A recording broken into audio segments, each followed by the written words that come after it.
fees could be delayed until the developer actually started construction of the structure.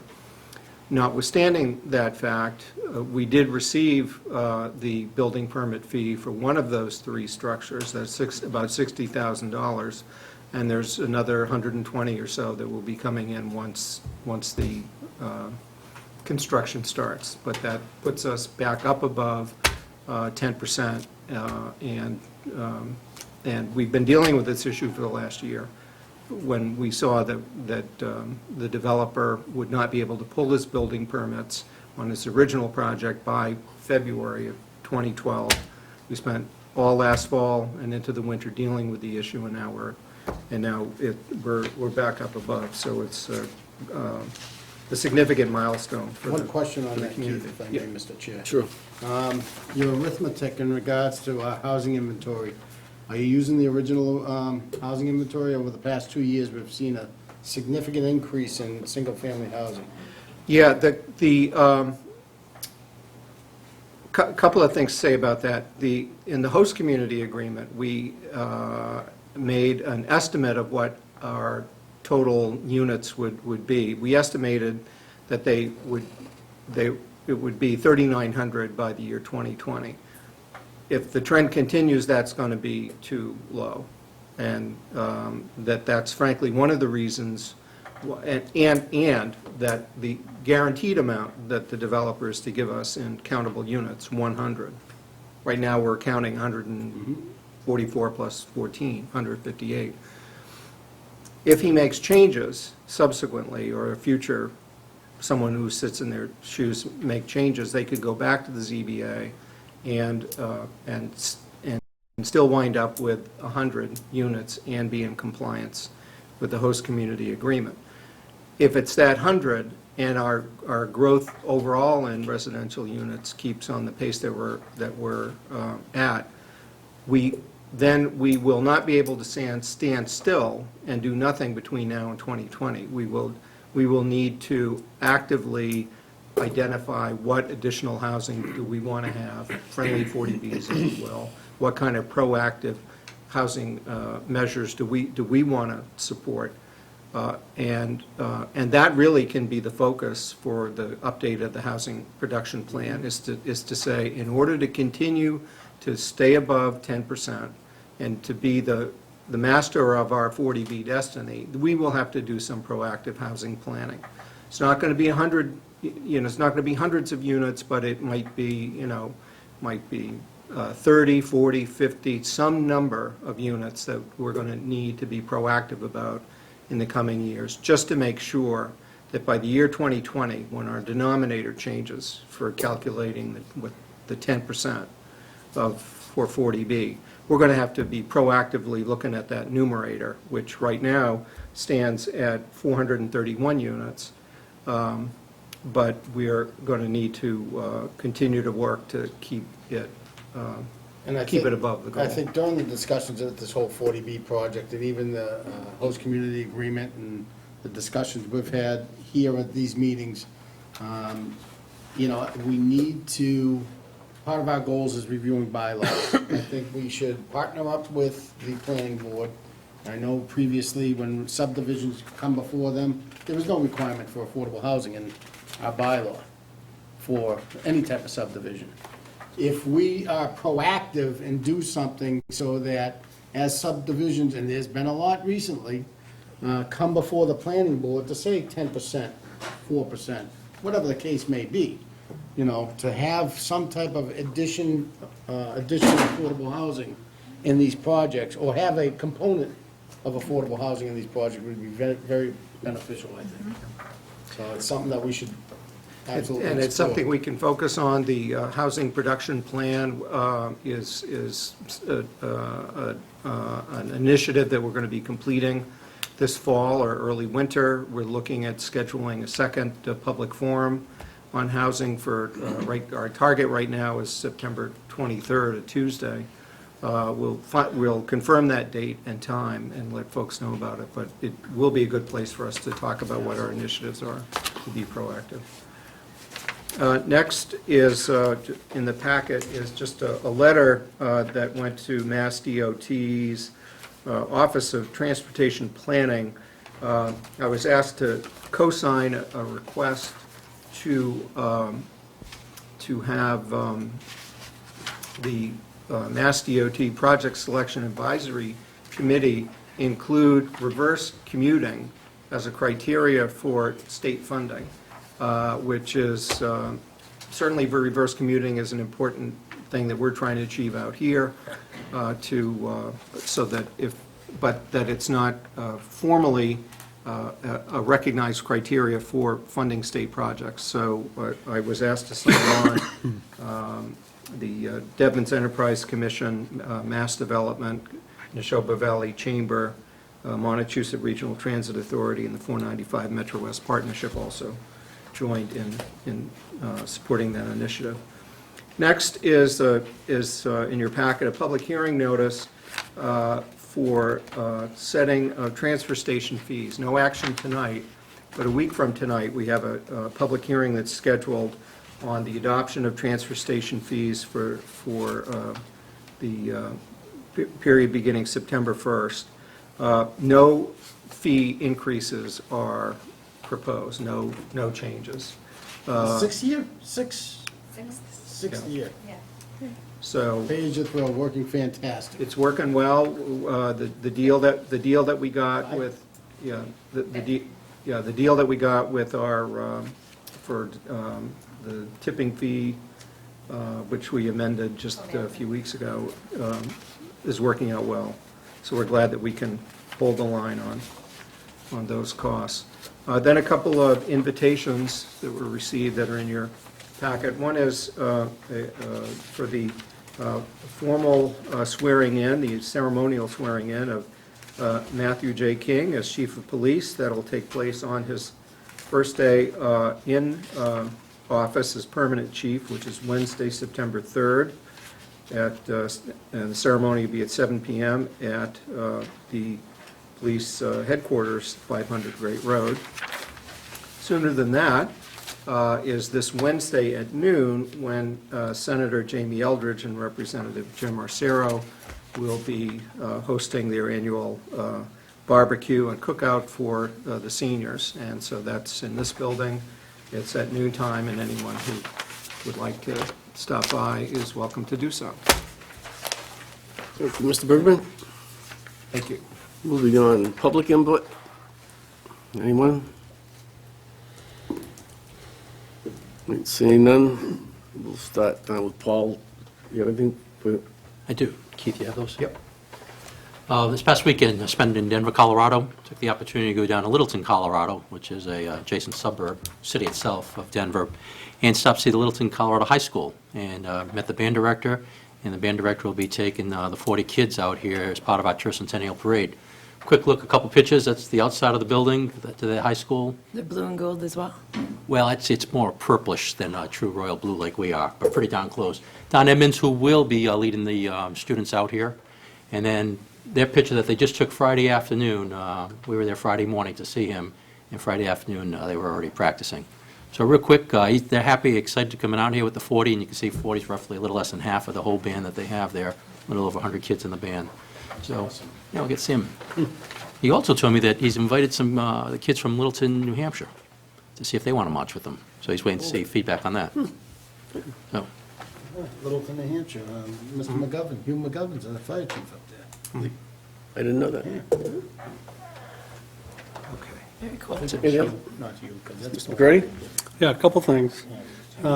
First is, I'd like to see this board take the challenge. So I issue the challenge. Yeah. I already did it. Yep. yeah, Joe has done it. You've done it too? We could do it as a team. You've done it also? I still can't hear you, Paul. You did it also? I will do it, Oh, absolutely. well, you can't issue the challenge unless I'll you've done it, leave it. right? I can get $5. I know a couple of guys that have voiced it.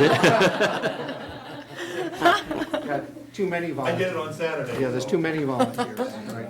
So that's the first thing. I was thinking maybe next Monday night, but we probably have serious business to attend to next Monday night, and us dripping all over the table might not be the best way to go about it. The second thing is due to what's happened to me recently, I have a much better respect for people who have handicaps and, in my particular case, hearing loss. And for me, hopefully it's going to be temporary, but it was to lose about 99% of one ear all of a sudden was quite an awakening when I was sitting at the Littleton Depot waiting for the train to go by, and I'm saying, oh, it's coming from the right, and it came from the left. And so that made me really appreciate how difficult it is for people who have to live with this every day. And that's really why I'm here, instead of just sort of saying, I won't be able to hear what anybody's saying.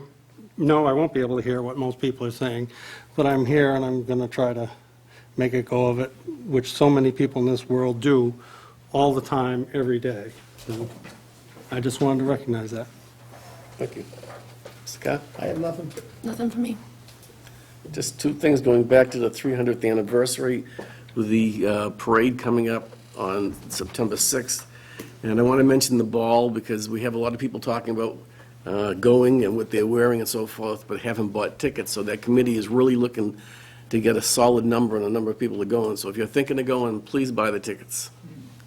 Right? Okay. We're past public, I'll take something. Miss- I just would like to comment on Alex's, can you hear me? Yes, just barely. I've suffered a hearing loss for the last 30 years, probably induced by standing next to cannons during World War II. I don't hear anything there.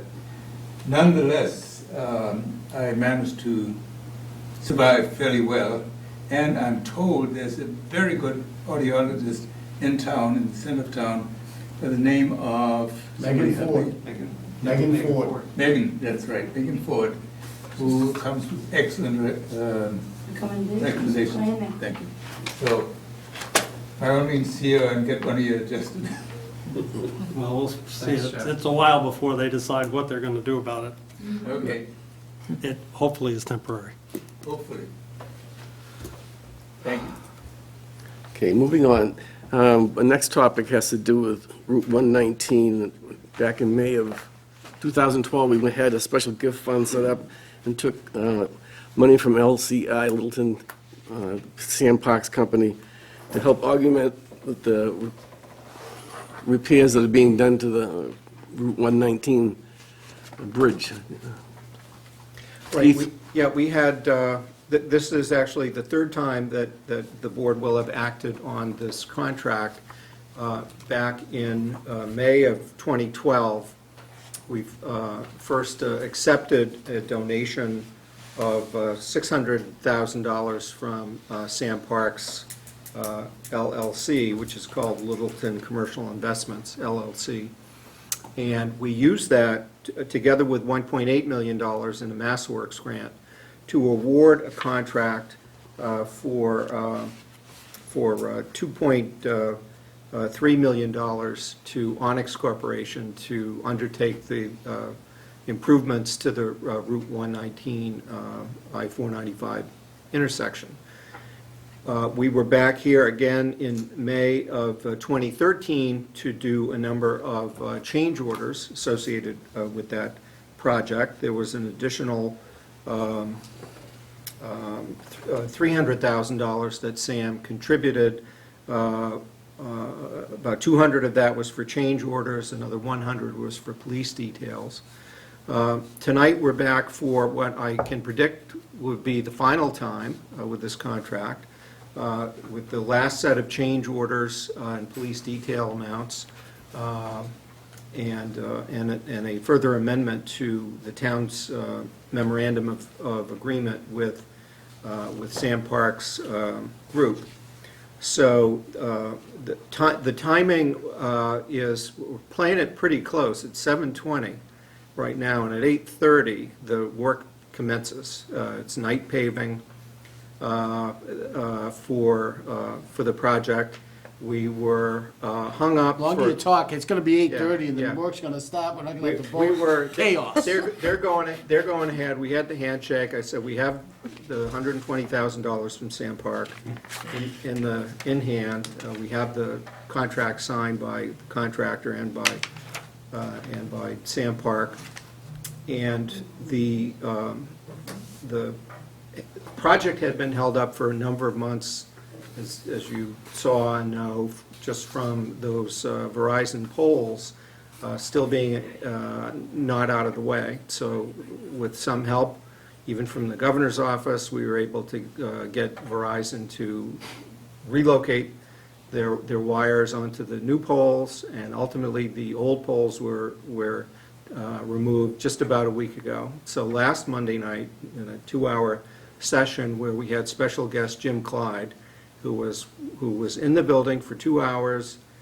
We didn't ask him to be there, but he didn't want to miss it. So we had the final session with the contractor, with the engineers, with the developer, and reached a final agreement on what the last punch list items were, what the last set of change orders were, recalculated what do we need for the third-party police details. So tonight, we're wrapping all of that up with the 2 votes. One is on our 2 sets of votes. One's with Littleton Commercial Investments, Inc., to agree to accept the additional amount of $120,000 and to so amend our agreement with them. And the second is to then, funded by that amount, pay for the change orders. It's interesting to note that for this project, which is probably worth about $3 million when you consider the MassWorks grant funding, the money that Sam contributed for this contract, and the cost that Sam bore outside of the contract, such as the design engineering. He paid for that out of his own pocket at about the time that we were he was helping us with the MassWorks grant. For that investment of about $3 million, the town paid nothing. The town's contribution was zero. We have no appropriation to charge any of this to. So the funding sources have been exclusively the MassWorks grant we got from the state and the donations that we've gotten from Sam Park. Can't beat that. So, any comments from the board? Ready? Yep. Move that the Board of Selectmen vote to authorize the town administrator to execute a second amendment to the memorandum of agreement with Littleton Commercial Investments LLC, which sets forth the agreement between the town and LCI with respect to LCI's construction of mixed-use commercial development on Constitution Avenue and the town's construction of the MassWorks 119 Great Road I-495 interchange traffic mitigation project, and to receive further a gift of $120,000 from LCI to be deposited in a special gift account established by the vote of the board on May 14th, 2012, to fund said project. Second. Been moved and seconded. Any further discussion? Seeing none, all those in favor, say aye. Aye. Those opposed? Now on to the change orders. So, you ready for a motion? Yes. Okay. Move that the Board of Selectmen vote to authorize the town administrator to execute change orders in the amount of $92,068 for MassWorks Project 119 Great Road I-495 interchange traffic mitigation project with Onyx Corporation of Acton, Mass., and to extend the said contract to August 31st, 2014. Moved and seconded. Any further discussion? Seeing none, all those in favor, say aye. Aye. Those opposed? Thank you. Okay, so avoid that area of town after 8:30. Yeah, it's done. May I ask a question? And that deals with 119 Great Road in, right there in Common? Mm-hmm. What's the latest status on that? On the intersection, we have, we don't have any further date from Mass DOT of when they're going to come here and do their project. So, We're meeting with Secretary Davy tomorrow, though. oh, good. So we'll probably hear later in the day tomorrow. It's supposed to be fall, though, right? It's supposed to be this fall. That was the point, that by the time the point opens, whenever that might be, we want to have that. We can, and on the matter of the point, we probably want to schedule Sam himself to come in and brief us at a future meeting. And just one other thing, Mr. Chair, if I may. Jim Clyde, I'm hearing he's going in for surgery, and just to wish him luck and get healthy. Okay. That. Moving on, 3B, the bond anticipation note has to do with Church Meadows property. Mr. Treasurer, you want to explain this? We have a $203,500 rollover of the Church Meadows land purchase at the end. There'll be the original purchase was $270,000. There'll be a pay down of $66,500 to bring it down. The plan right now is to keep rolling this over for the next 3 years with incremental pay downs from the CPC fund. So next year, when this matures, I'll be back. It's 55 basis points for a 1-year note. Unibank purchased it. They're a local bank in Whitensville, Massachusetts. We do business with them, so. Any questions by the board? How long will it take to pay it off? We're doing 5 years. 5 years? This is the second. Second of 5? Well, second of 4. The 5th year will be gone. That's it? Ready?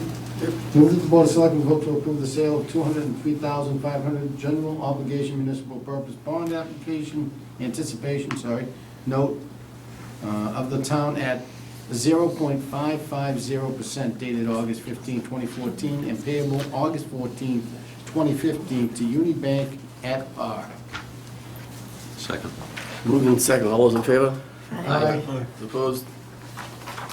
Thank you. Public hearing will be 3 minutes away. Bonnie has some things she needs to sign. Thanks, Steve. Thank you, Treasurer.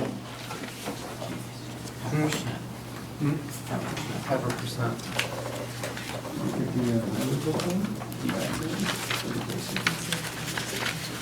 If we can move that up, that's fine with me. But yeah, will there be discussion? 6A, sure. Moving on to 6A. While we wait for the public hearing time, highway procurement of seal coating. There were 3 different bidders. Seal Coating Incorporated of Braintree, Mass., Superior Seal Coat of Wilmington, Mass., and Crack Sealing. And the bid went to Superior? Yep, Superior, for a total of $135,840. Any discussion that we have? Move that the Board of Selectmen vote to award and authorize execution of a contract for crack sealing services to low bidder Superior Seal Coat of Wilmington, Mass. at the rate of $8.49 per gallon for an estimated total cost of $135,840 based on 16,000 gallons required to address roadway repairs. Second.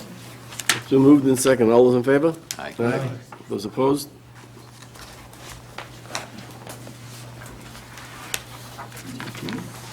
We have 2 minutes. Library Director, vacancy review, 6C. Works for me. Easy. Staff and vacancy review, 6C for the library director. Kip Roberson had, as we mentioned at our previous meeting, Kip Roberson had submitted his resignation, take a job on the West Coast, and the library trustees desire to fill the vacancy of library director, which we certainly recommend and is within the fiscal parameters outlined in the board's policy. They've got to have a library director. Okay. so. Ready for a motion? Yep. Move that the Board of Selectmen vote to grant the library trustees' request under the staffing vacancy review policy to fill the full-time salaried position of library director. Second. Moved in second. All those in favor? Aye. We're just about there, right? Mr. Town Administrator, Don't know that we have anything else that we could get done on. well, within 20 seconds.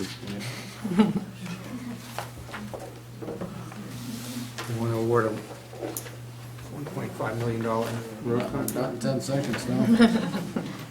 This isn't town meeting. Yeah. And they quickly show up too. I'll yell it there.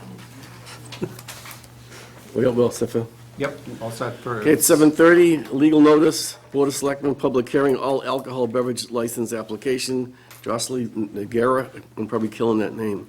Doing business as Act 3 Restaurant Incorporated, 529 King Street, Littleton. The Board of Selectmen will conduct the public hearing on Monday, August 11th, 2014, at 7:30 in room 103 at the Town Office Building, 37 Shattuck Street, Littleton, Mass. To consider the application under Mass General Law, Chapter 138, Section 12 for retail restaurant license, all alcohol beverage license requested by Jocelyn Nagara, the manager of Act 3 Restaurant Incorporated, doing business as Act 3, 529 Great Road, Littleton, Mass. Say, that should say King Street the second King- time, too. King Street. That's our typo. It's correct in the title, but not in the text. Okay, comments thereon may be submitted in writing to the Littleton Board of Selectmen, 37 Shattuck Street, Littleton, by noon on Friday, August 8th, or in person at the hearing. All interested parties are invited to attend the Board of Selectmen. Do we have the applicant here? You want to come up and be in the front? How are you? Hello, hello. Gentlemen, this is Joseline Noguera, my partner, and I am Gwen Vivian. We are partners in the operation at Act 3 Restaurant. Joseline is the manager and I'm the other partner. We applied for the liquor license under his name, but we operate as a unit. And the liquor license application is complete. However, we have run into some issues with the entertainment license, where the question is on the table whether there's going to be a need for a sprinkler system to be installed. So unfortunately, we haven't assessed all the materials we need to make people able to make that determination. So we're going to be requesting tonight to delay this hearing for 1 week. Yeah. Do you think you can get the engineered plan? What's your target date for having the engineered plan produced? Would it be in the next day or two, or? would it be- Hi, my name's Virginia Wood. I own the property at 529 King Street. And we have spoken to Jane, and it was either Glover or Grover, and I apologize that I don't know, but she works with Littleton Lumber. She's an architect. She had our plans on files. She thinks she can meet the deadlines that are needed for the board for within a week to do the occupancy plan that you require. When would you say, how many days do we need before next Monday for people to be Well, able to? I think in fairness to the inspection personnel, that if it's next Monday, that won't do. If it's this, I think if it's after Wednesday of this week, I don't think that that would give them enough time. Just 2 business days before Monday hearing. So the next available. So the next available one after that is September 8th, so and that may just be safer in terms of, us continuing this hearing to a date certain. The certainty that we'd like, the other certainty we'd like is not only what the date is, but to know that at that meeting, we will have all of the information the board needs to have to make a decision, which would mean plans that the staff has had time to review and comment on. In particular, we received late today a document which I'm having town council review to address the zoning issue, which was that the site plan review that the planning board approved, a site plan modification, was conditioned on access from an adjoining property driveway. So we need to see, in order to meet that requirement of the planning board, we need to see that there's an agreement in place between the 2 properties providing that access. So the documents we receive will forward on to town council so he can make that determination. So, I mean, this is not a new property, or the use is entertainment isn't changed, but it's been a restaurant. Well, it's a change in the fact that the way an entertainment license that we had given previously was specific for one night, and it was only a piano, and it was very limited. This is not a limited entertainment. Not at all. So, I guess my question was, the document about the shared driveway, this is the first time it's coming up, and we don't have anything on file? No, it's the exact same document that you've had when I operated Ken's American Cafe 20 years ago. The difference being is that it now pertains to the two businesses that will operate at 529 King Street. The gallery, which I'm the executive director of, and the restaurant, which Gwen is the manager of, and Jocelyn. So there's two businesses operating in the same location? Yes. Okay, so that's. So it sounds like when council reviews the document, if he's approved it before, it'll be easily approvable this Correct, time, yes. from our standpoint. And can those licenses be both separate, the liquor license and entertainment license? Or what is the issue for both? to Yeah, be voted separately? the issue is, as far as I'm concerned, as far as staff is concerned, is that, that since we're aware that the business model involves a restaurant facility that's serving alcohol and is relying on live entertainment, if there's an issue about whether the live entertainment portion triggers the requirement for sprinklers or not, we need to have the staff be able to advise the Board of Selectmen on whether that's so. And if so, to what extent.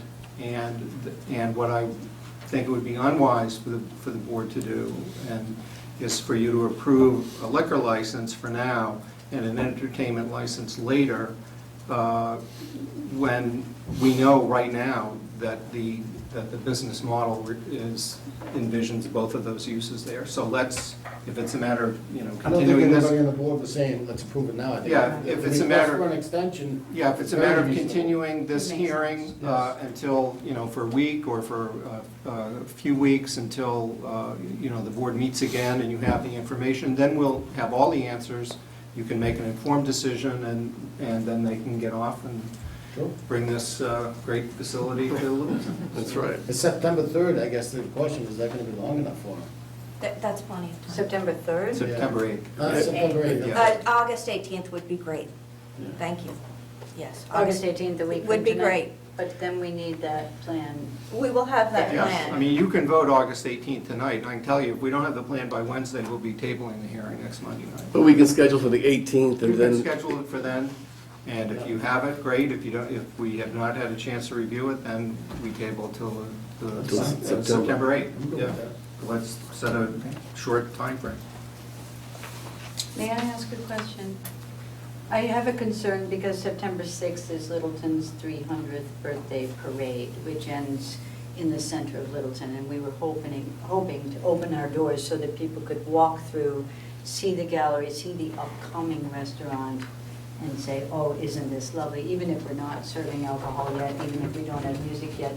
Could we have an open house without having made these decisions? Because I can't see any reason why, I don't see why not. Why not? You're not serving anything. you're not serving, we're not serving it, it would just be a, hey, everybody, come and see our beautiful new. it would be a grand idea. bubbly. Thank you. Have some free water there or something. Absolutely. Hopefully it'll be a nice Pretty hot day. ways. Which if I may take that one step further, I'm Gallery 529, and we have gone through the site plan process, we have been approved. And a gallery, it's a gallery, it's an artist cooperative. I've got 22 artists signed up to date, 4 of whom are from Littleton. Bill Harland, Sr., Lori Barnes, Bill Kulchuk, and one more whose name escapes me right now. No. So that, there is interest in Littleton, and I have not heard from anybody per se that my business is being closed by this, but I'm hearing through the grapevine from different sources that I'm not being allowed to open because of this whole sprinkler issue. So I need some sort of determination. I haven't It's a heard that. regulatory issue, I think Yeah, that, that's not it. we have a police department, fire department, public safety folks who That we hired it. that we Yeah, hire. you won't be having the Board of Selectmen say that a license that they have is triggering that. Right. But if you've got either the fire inspector or the building inspector saying that, then that's where the conversation needs to take place. I'm not aware from either one of them, they've said that. I don't know if they've said it to you, but. They have not said it to me. All right, well, then I'm operating under the consensus that we're a go, then. So next Monday, we'll be ready. Next Monday at, let's see, when do we have the transfer station? I think that's it. That's it. 8. Yeah, transfer station fees are at 8, so let's do this at 7:30. Need a motion? Yeah, need to continue it. Make a motion to continue this public hearing for Act 3, 529 Great Road, all alcohol restaurant license in accordance with Mass General Law, Chapter 138, to 7:30? 7:30 on 7:30, August August 18th, 2014. Second. Moved in second, all those in favor? Aye. See you Get this then. stuff together. See you then. Well, we'll see you Good luck. before, because you're going to get us the plan. Everything. So, Yep. Yeah. thank you. Thank you very much. Thanks. Thank you.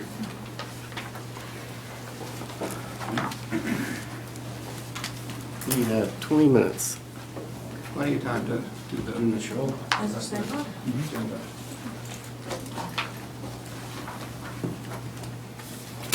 6B, Neshoba Road construction. Two different bids, I guess, one for the construction to ETL Incorporated for $1,592,540, and for the engineering work for Green International for $105,370. Right, and we had, the engineer's estimate on the project was 1.7 million, and the other bid was,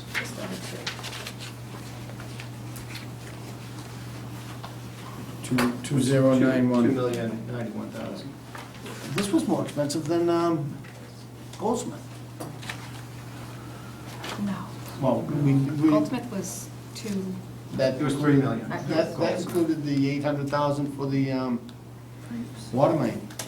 No, the No? part we did, no, that was additive. Yeah. Yeah, Goldsmith, plus the water main was. Where was the $1 million? Oh, that was the $1 million we put up, that's right. That's right. I'm thinking of the, And at the end of the day, the town meeting Gold, vote. yeah, at the end of the day, the Goldsmith one only cost us for the water, Right. because the state paid for the rest of it. Yeah.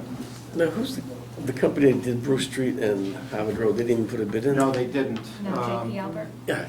Yeah, we were hoping that they would, but it just, the timing didn't work out for them. They had other things lined up. Because I'm looking through, they only had two companies that did it, right? But ET&L did come in slightly below what the actual construction estimate was, about $124,000, less than what Green had estimated it would cost. So we feel, it's a good bid. Green did go through and evaluate everything and make sure everything was correct, and they're comfortable with it. And Jimmy, I spoke with Jimmy about it also, and he's comfortable with it. And then we're looking to also engage Green for construction oversight and engineering on the project, as we have done with the other roads. Okay, where does that put New State Road? New Estate and Nagog are the next two roads. They're under design right now. We're hoping that we're going to have them ready for acceptance at town meeting this fall, because the roads do need to be formally accepted before we And can. there'll be votes at this board prior to then to lay them out, those two roads. We have the plan, we have the preliminary, the plans, the engineered plans that Green has produced. So this time next year, we'll be voting on their contract. We are hoping to do that in the spring, because if we accept it in the fall, then we can put it out to bid and get it ready to go for the spring, so. No road land from New State Road. And just as a reminder, this is entirely within the levy, within the appropriations and the borrowing authorizations that we have in place. That's been working out so well. Ready for a motion, ladies and gentlemen? This is, any comments? No, this is good news.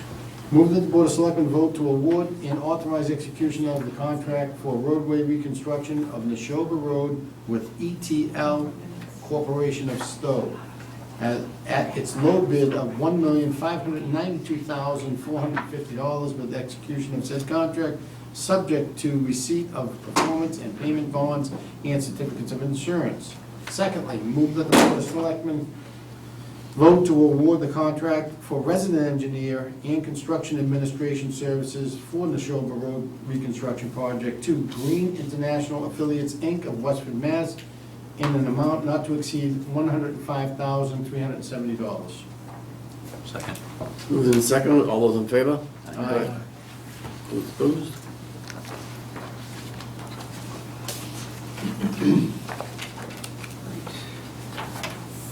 Staffing vacancy. 6D. Will we have time for this? 60. Mr. King, Chief King. Staffing vacancy review, police patrol officer. Good evening. As you remember, a few months ago, you approved 17 officers for the department. With Chief Kelly's departure official on September 3rd, we'll be going down to 16 officers. So this is the staffing vacancy review for that position, if you will. It's a trickle-up effect rather than a trickle-down effect, because it opens up the patrolman's position. It'll be going back down to 16. It actually falls in perfect timing as we just finished the process for all the patrol officer interviews. And so with this review, or if you approve this review tonight, we'd be coming forward with 2 names next week for you for approval for patrol officers for the department. Keeps us at our 17 number. And it's obviously within the budget. It's been funded, and it's also sustainable in next year's budget. When you say 17, are you 17 current? How about the vacancy we have right now with police officers on medical leave? Is he still, my question is he still considered part of the 17? Who?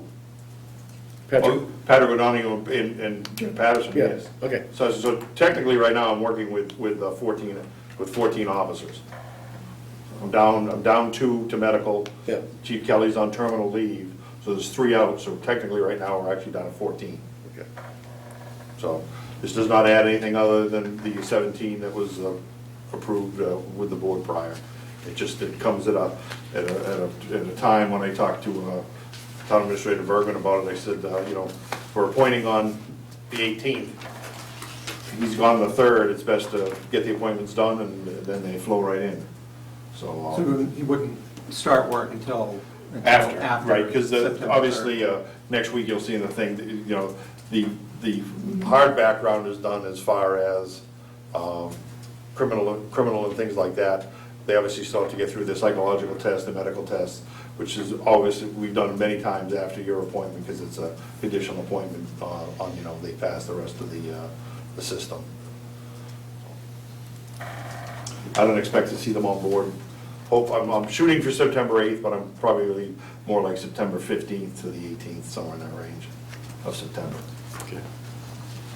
Questions from the board?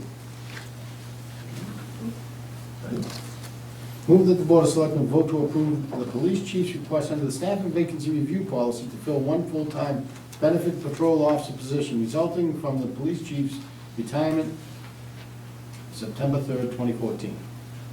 Second. Moved in second, all those in favor? Aye. Opposed? Thank you. Just one quick thing, before I see in the news tomorrow, we had a road rage incident on King Street up on the Air Road. Gentleman got out, tried to stab another individual after the thing, was arrested up on Air Road. He's still in our cell as we speak. Where's this person from? I don't even know. It happened on my way in here. I was listening to it on the radio as I was pulling in. So, Good to know. Thank you. thank you. Thank you. Thank you. Thanks, Chief. Right now, we're at minutes. Oh, yeah, we have some updates in the minutes as well. There's a couple like spelling catches that PJ caught, so there's been an update based on your feedback. So you just say, we're going to do this. Any changes to the minutes? Yes, please. Give me 1 second to get there, Joe.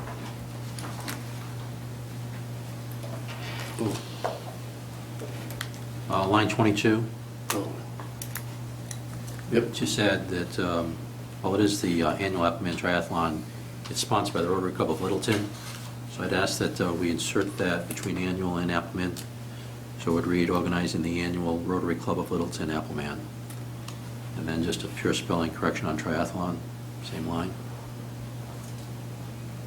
And then line 128, just a typo, Keith, with the "we" for the town. Just right there.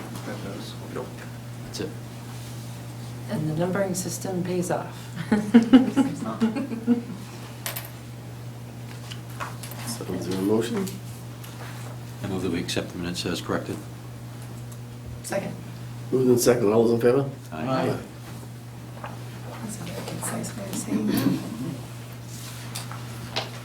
10 minutes, Mr. Knox, you sing a song or Yeah. dance? Don't worry, before you take off. The question on the goals before it gets opened up in the hearing, should we go one goal at a time, discuss it within ourselves, then open it up? Did you really think? No, I didn't hear you. You have to look this way. When we start talking about our goals, it'd be right for us to take one goal at a time, talk about it amongst ourselves first, then open it up, instead of just having, I think that's how we'll do it, so that way we can speak first. So give our advice, and then open it up. Yeah, I think you're structured this to what's already done, modify it as we think appropriate based on inputs, and then other inputs that add to this, that folks in the audience may think of good ideas to put in.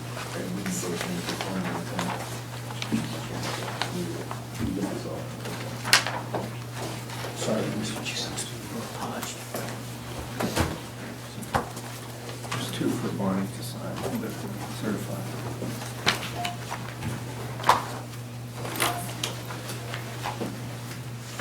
So we can figure out. That we'll go one goal at a time, then open it up. So discuss all our goals. Yeah. Right here? Technology.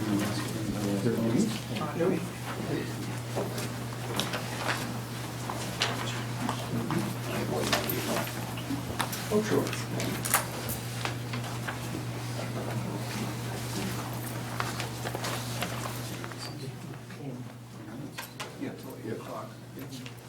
Yeah, we're going to take a recess until 8 o'clock right now. Thank you.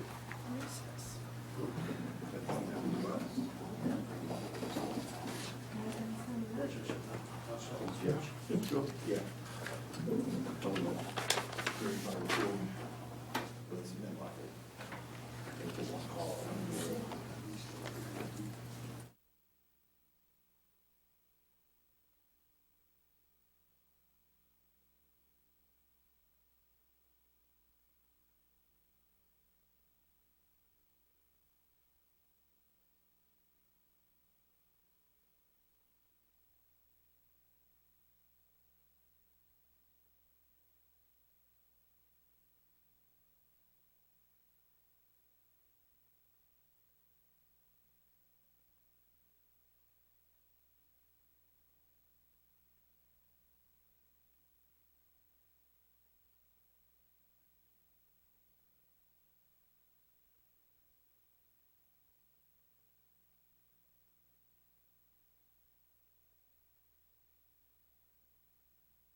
Fiscal year 2014, the Littleton Board of Selectmen will conduct a public hearing on Monday, August 11th, 2014, in the room, at 7:30 in room 103 of Littleton Town Offices, 37 Shattuck Street, Littleton, Mass.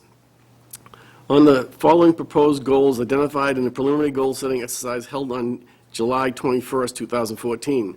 Comments thereon may be submitted to the Selectmen Town Administrator's Office at 37 Shattuck Street, Littleton, by noon on Friday, August 8th, or in purpose at the public hearing. Board of Selectmen. And these are the goals that will be discussed. A master plan update steering committee, create conditions for a successful revision to the board's master plan, commission the master plan steering committee, build public support for the Board of Selectmen's vision of the town's master plan, coordinating with the planning board, includes updating the housing production plan, open space, and recreation plan. 2, economic development policy, foster economic developments that contributes to Littleton's physical resources while simultaneously retaining Littleton's bucolic small-town character. Empower and resource the Economic Development Committee to explore and seek out opportunities in support of their goal, including Littleton Common, The Point, Crossroads, Foster Street, Porter Road, Taylor Street, Depot area, Air Road area, ensure that EDC coordinates closely with the Master Plan Steering Committee. 3, transportation, commuter rail, plan for shuttle, service improvements when the Fitchburg line upgraded is completed by January 2016, Crossroad Connection, Transportation Management Association shuttles, transportation services. Roadway improvement update on the plan, review, update the 10-year roadway improvement plan. 5, Elder and Human Services needs, work with the Director of Elder and Human Services to increase and improve the COA and Human Services.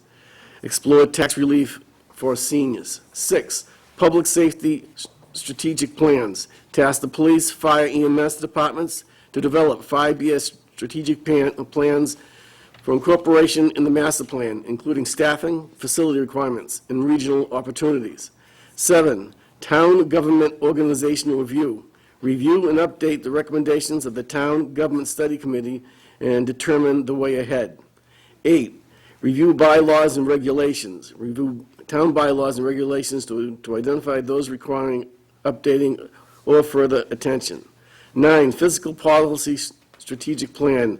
Task the Finance Committee, the Finance Team, to develop a fiscal policy strategic plan, including revising and updating financial policies, mindful of the town's AAA bond rating, addendum list of action items, quarry closure plan, a housing authority, including collaboration, property acquisition goals, open space, active recreation, agriculture, and veterans' need, including the hiring process.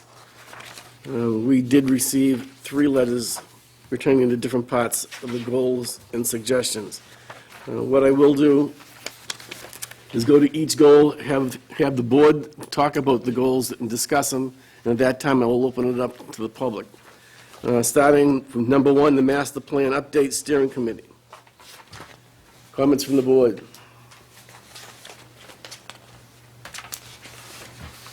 Well, it's obviously something that's very important that we all very much support. I'd say from my perspective, I definitely want to be involved with this one, but, I mean, this one's kind of a no-brainer for me.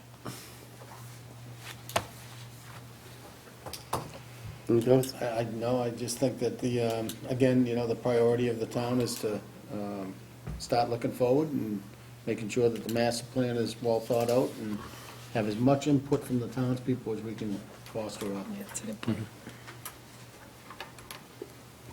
Gary? I think that, as we look at the master plan, yes, we need the master plan. We have to somehow include in it, we're going to live by the master plan. We also need to be mindful of the fact that the last master plan was done many years ago, and this plan may well serve beyond the 5 years of its intended lifespan. It may double or more in the time that we refer to it, and I think all the parties involved need to understand that by default, this plan may go on for some period of time. Mr. Vella? Alex's point's accurate. You know, the last one, 2002? So we're 12 years into the current one. Keith just mentioned earlier when we were talking about the affordable housing and how the percentages have already changed from assumptions made just 2 years ago, or the assumptions that went into that 2002 master plan. Those assumptions have changed dramatically over these last 12 years. So a new plan that at least takes assumptions into account today. Alex's point about going beyond 5 years, certainly this is a 10, 15, 20-year look forward with adjustments that are going to happen in the interim in those preceding years that we're working towards. Getting the inputs from folks throughout the entire town, getting folks on the steering committee, and then getting that process kicked off, I think is a very important goal for us all as a town. Anything else? No, sir. So as part of this discussion, we at least probably ought to verbalize how we're going to implement. I mean, it's nice for us to say this, and it sounds good, but then we actually have to carry out the plan. Well, I guess part of it is listed here. Maybe I should read this off too, because the master plan update, one bullet point, establish priorities for master plan updates would be the Board of Selectmen and Planning Board. Establish the steering committee and invite applications through the Board of Selectmen. Determine proposed scope of master plan, prioritize elements to undertake with existing funding, identify additional funding required. Steering committee, subject to approval by the Board of Selectmen and Planning Board. The next part down is housing production plan update. Bullet point, MAPC has been contracted to update the HPP with guidance from the Housing Committee. Next bullet was first update forum held 6/1/14. Next plan for Tuesday 9/23/14. Third bullet point, HPP to be completed by winter 2014 for submission and approval by the state DHCD. The last section that we had in there was open space and recreation update. The Open Space and Recreation Implementation Committee is updating the plan document mapping services to be performed by MAPC. And the last bullet point, OSRP, to be completed by the fall of 2014 for submission to and approval of the state DCS. So how else do you want to put more things on how it's going to get implemented in that? Well, seeing that we're discussing the master plan update, we want to establish the priorities for the master plan process.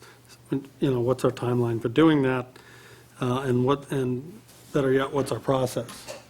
And where I'm leading to in all of this is how much we publicize, if you will, what we're doing and try to call in citizen involvement in the whole process. So whatever date we may put on this, I think we have to take into account, we want people to know what we're going to be discussing and have an opportunity to provide input to it.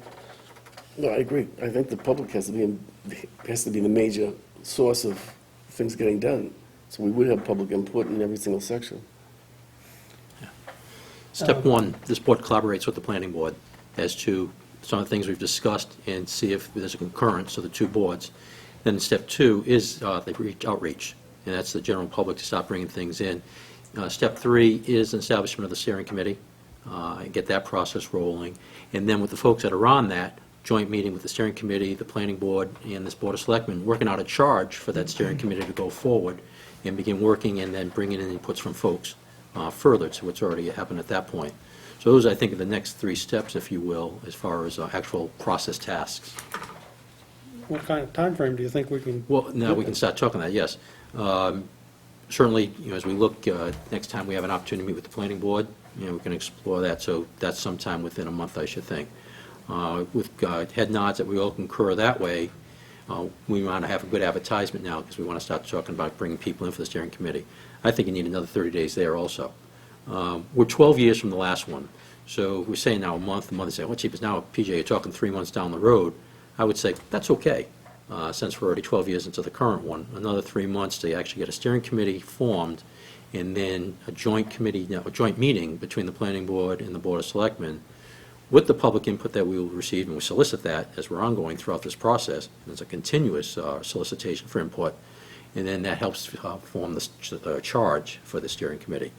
And now, the steering committee can start working together and lay out a timeline for other tasks that'll follow in sequence based on that. And that was my point that I was gonna bring up. I think a timeline, once we have a committee together, and they can at least meet once or twice after we give them their charge, they can come up with some type of timeline to say, okay, here are our goals and objectives, here is our charge, what are gonna be some of our But I key think dates. prior to that, we have to come to terms with the planning board on all this. I agree. Yeah. So that's our first timeline, there, is that meeting with them and coming to agreement on what we see beyond that. Which would probably be sometime in September now. Do we have it We're scheduled? gonna- Don't forget, we have a special town meeting coming up too, so. Yep. Okay. So step one is joint meeting with the planning board. Yep. And I would offer a recommendation, and I think we're playing within the open meeting law on this, is chairman to chairman initially have a discussion as to where we are as a board, see where they are as a board, and begin that process, well, not begin because the process has already begun. Keith has already briefed the planning board on the Board of Selectmen's thoughts previous, and Yeah. that gets the discussion Yeah, I going. mean, we have a set of recommendations from the planning board that they're fine with the establishment of a master plan steering committee. And what we needed to reach agreement on is the composition of that committee, just to make sure it's not too many, or too few, or whatever.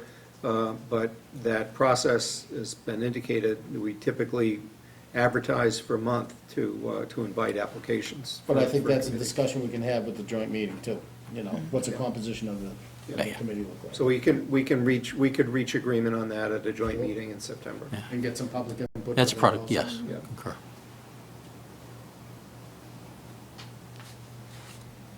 Anything else on the board before I open it up? I take questions from the audience. I just ask you to identify yourself and give your street location, if anyone wants to comment on this section. Mr. Tarbox? Brian Tarbox, special name. I just wanted to get a sense of if you had, at this time, an idea whether you'd be taking at-large members for the steering committee, or whether it would be exclusively members of Selectmen, planning board, and so on. I think the intent was to have at large also. We wanted to, the number of selectmen, number of planning board, that's still being debated, then some of the other committees that might be recommended, but then have people at large beyond that also, and not Okay. just limited. I'd be very interested. I'll go through the application, but I'm just hoping you have at-large members. Thank you. Darrell? Here's Warrentown Road. It seems to me that we're always looking for citizen input, and that meetings, selectmen meetings and others, are often small. When I've been out talking to people, it seems to me it would be excellent if we could in some way divide Littleton more than the 3 precincts and tell people, this area is where we would like to have one person come, or maybe 2, I don't know how many you're going to have, for this committee, so that it is both geographically and by population. I've often, been out talking to people for various reasons, and I find either the Mattawanakee area or the trailer park area, or even the, various areas in town, people say, oh, I didn't even hear about this, I've been too busy. And I think if we could have at least one representative from each of these areas and make it more than the 3 precincts, that would be very helpful to the citizens at large. I mean, citizens generally. Good point, take it on the rise, but that's, you can think about it. Joellen Slursberg, Grist Mill Road.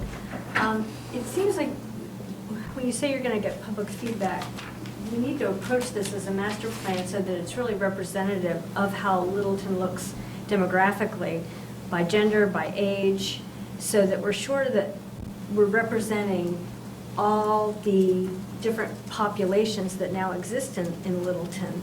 And it needs to be multifaceted in its approach. We may need to have computer surveys available. We may need to have areas like where we bring people together by precinct in a public location, like one of the schools where people can come in and provide feedback. But people can't just provide feedback in a vacuum. So is the steering committee going to have a list of things for people to react to or to provide an opinion about? Because if you just ask people, I mean, you know, to react to nothing or to just come up with their own priorities, we're going to get a lot of information but no knowledge. So what's the plan before the feedback comes to have a platform for the public to have something to say? Mr. McCurdy wants to. Yeah, I think you bring up an excellent point. I'm one of the ones that participated in the previous master plan. And what happened was groups were formed in certain areas, and citizens and town officials and so on and so forth, gravitated to the area that interested them. Right. And it worked pretty well. And the meetings that I attended were pretty well attended by a cross-section of people that represent the town. So I'm hoping that what we have is something that's similar to that, one of the difficult things to do here is interest the people to become involved. And you bring up a great point. How do we do that? We can't just tell them, you're from this part of town, you have to be here, or you represent this kind of thing. We have to draw them in a level of interest. And I think one of the ways that they did it previously was that we had areas that we were working on in various groups. Obviously, I was in the public safety discussions at that time, and people that were interested in that subject came and participated. So. I guess my concern is that, you know, we've had a tendency, we've lived in this town for 13 years, and we've seen a tendency for populations to be a little bit pitted against each other. You know, families with young children pitted against seniors, which is really not going to serve us well in this process. We need to be sure that, from a demographic standpoint, that females and males that participate in the process are representative of the percentage of females and males that live in town, and by age group, and by geography. I mean, we need to be sure that we're not over or underrepresenting any particular group in town and seeking feedback, which is why you need to be getting feedback in multiple ways. You know, the world has changed a lot in even 12 years in terms of how people provide feedback. Some people are automatically going to go online, where now other people want to gather. And so I think it's going to be critical for the town to recognize that we're going to need to serve the opportunity to get feedback through multiple vehicles to make it happen, so that everybody is really well represented. Thank you. What's still left, if I may, to Joe Allen's comments, still left to determine too is how much money are we going to spend on this? Right. And by that is, what are we going to bring in as professional services, so to speak? Now, we talked about already $100,000 has been appropriated by town meeting, and the town meeting, or not recommended, but at least noted, it may go up to about $250,000 to do this. MAPC, the Metropolitan Area Planning Council, that Keith's been working with, has already been involved. Last meeting, they were here helping us with the goals and the actual steering committee, if you will, implementation, thoughts, and process there. You know, eventually, we're going to bring in, I should think, some professionals to help us on this. Because when it comes... We've got $100,000 already appropriated, Yes, that's right. so that we can hire professionals to help facilitate that process. It won't just be the committee. You know, and to your point, you know, step one, I think, is brainstorming. Because as soon as we say, well, we only want certain ideas, or we want them within a certain box, you know, we're excluding things. So I'd offer we begin this entire process, you know, even with the professional facilitators that we're going to bring on board and help us actually write the master plan, is that it would begin with a brainstorming process and then begin neck it down. So. You know, just a comment on what we did for the overlay districts. We saw, it's essentially, we use the same process that we're talking about right now. Had a consultant come in to help us with the overlay districts, the writing and the legality of it, but we had a bunch of input from townspeople coming in from, you know, all over Littleton, and to have their voice heard. So I think that process worked well for the overlay district, and when it went to the town for a vote, it passed. So I think that process has stayed in works. Mr. Gibson? Roland Gibson, 16 Snow Terrace. I have a couple of questions. It seems to me, first statement, that we have a history with having had a master plan. And my question is, has anyone reviewed, A, the process which that plan used? B, has anyone considered what the plan was proposing and evaluated how well that plan was implemented? All good points. I don't have an answer to that. But I mean, when he's talking about things in the past too, is that, you know, I don't think any of us have taken, we're all going back to look at it, but I don't think, I wasn't part of that process. So I don't know what the first thoughts were, and I don't know whether there's actually been a review that took place other than this. Yeah, the only thing that I've heard secondhand from folks at the planning board is that there apparently was not, that the plan may not have been well thought of from about the time it was adopted. It has seldom been something that we pointed to as being the basis for what we're doing. That might have had something to do with the process by which that plan was developed and what kind of constituency it built.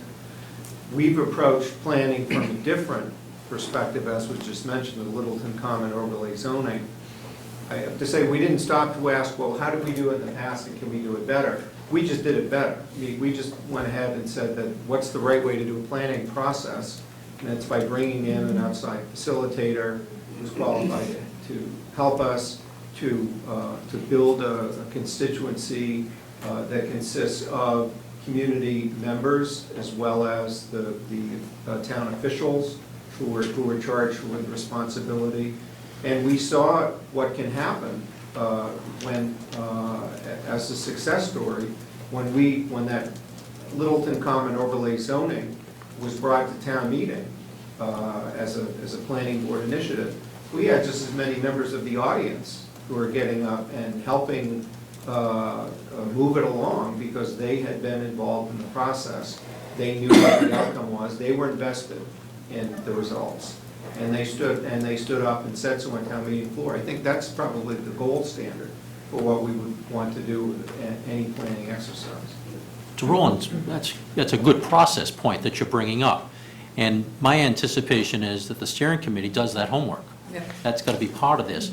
To plot a course where you want to go, you got to know where you are and how you got there in the first place. If we don't know that, we're going to be adrift.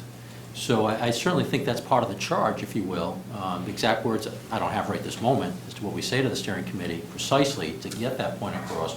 But your point is excellent, and it has to be, what did we do 12 years ago, or the lead up to the plan that was accepted 12 years ago?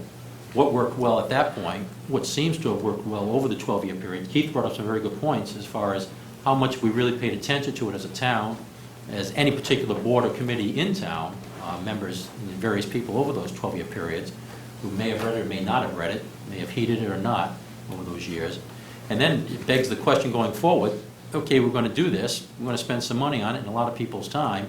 Are we just going to put it on a shelf someplace, store it in the cloud, or are we actually going to use it? That becomes the follow-on question. So. Thank you for that clarification. And the other question concerns, are there specific problems that this master plan is supposed to address? Who decides that? I think that'll be part of the charge, you know, as the planning board and the Board of Selectmen sit down and with public input to develop a charge for the steering committee. You know, we've laid out in our goals some, broad, update the master plan, housing production plan, and open space and recreation. You know, there were some objectives there that we're looking to get. But, the planning board may have some other criteria. So I think once that charge is developed, we'll get them going in the right direction for what the town, what the boards see. Any others? Moving on then. Number 2, economic development policy, foster economic development that contributes Littleton's physical resources while simultaneously retaining Littleton's bucolic small-town character. Empower the resources of the Economic Development Committee to explore and seek out opportunities in support of the goal. Include Littleton Common, The Point, Crossroads, Foster Street, Porter Road, Taylor Street, Depot, Air Road, ensure that EDC coordinates closely with the master plan. Along with this, bullet points, earmark master plan, update funds for Economic Development Committee of Master Plan. Another bullet point, support the mission of the Economic Development Committee to proactively focus the town of Littleton on avenues for business growth, increasing the diversity of the tax base through economic development consistent with community character.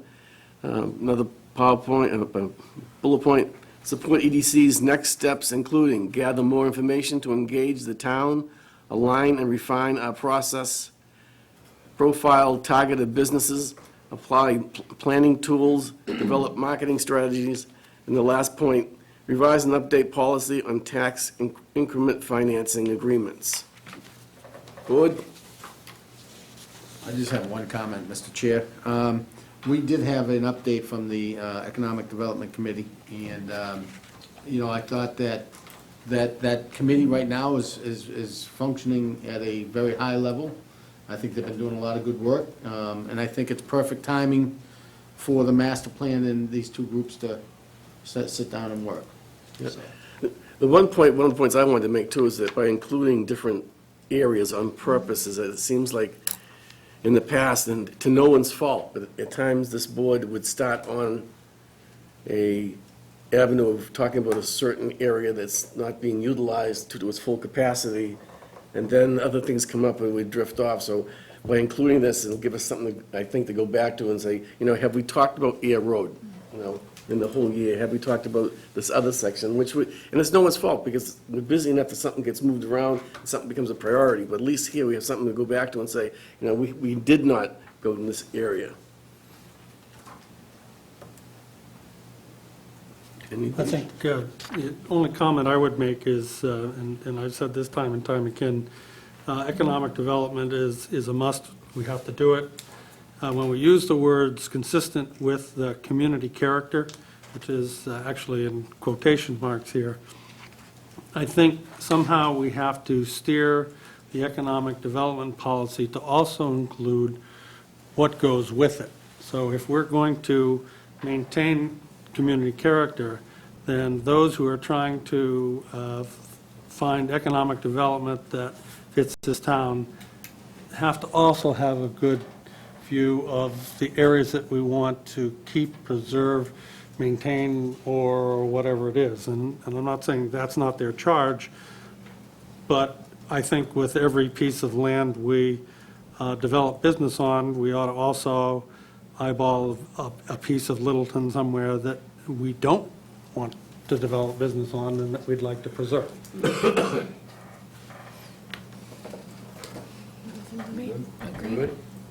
No, Alex again brings up an excellent point as to when we do something someplace, what do we not do someplace else? Or whatever it is we did in that first instance, there's something else we cannot do there because we take particular action. I think what's important is we talk about the character of the town and the people that really determine the character, and it's the character of the folks in town as to what we have. And it becomes now our sense of character, our sense of town as to what we'd like to see.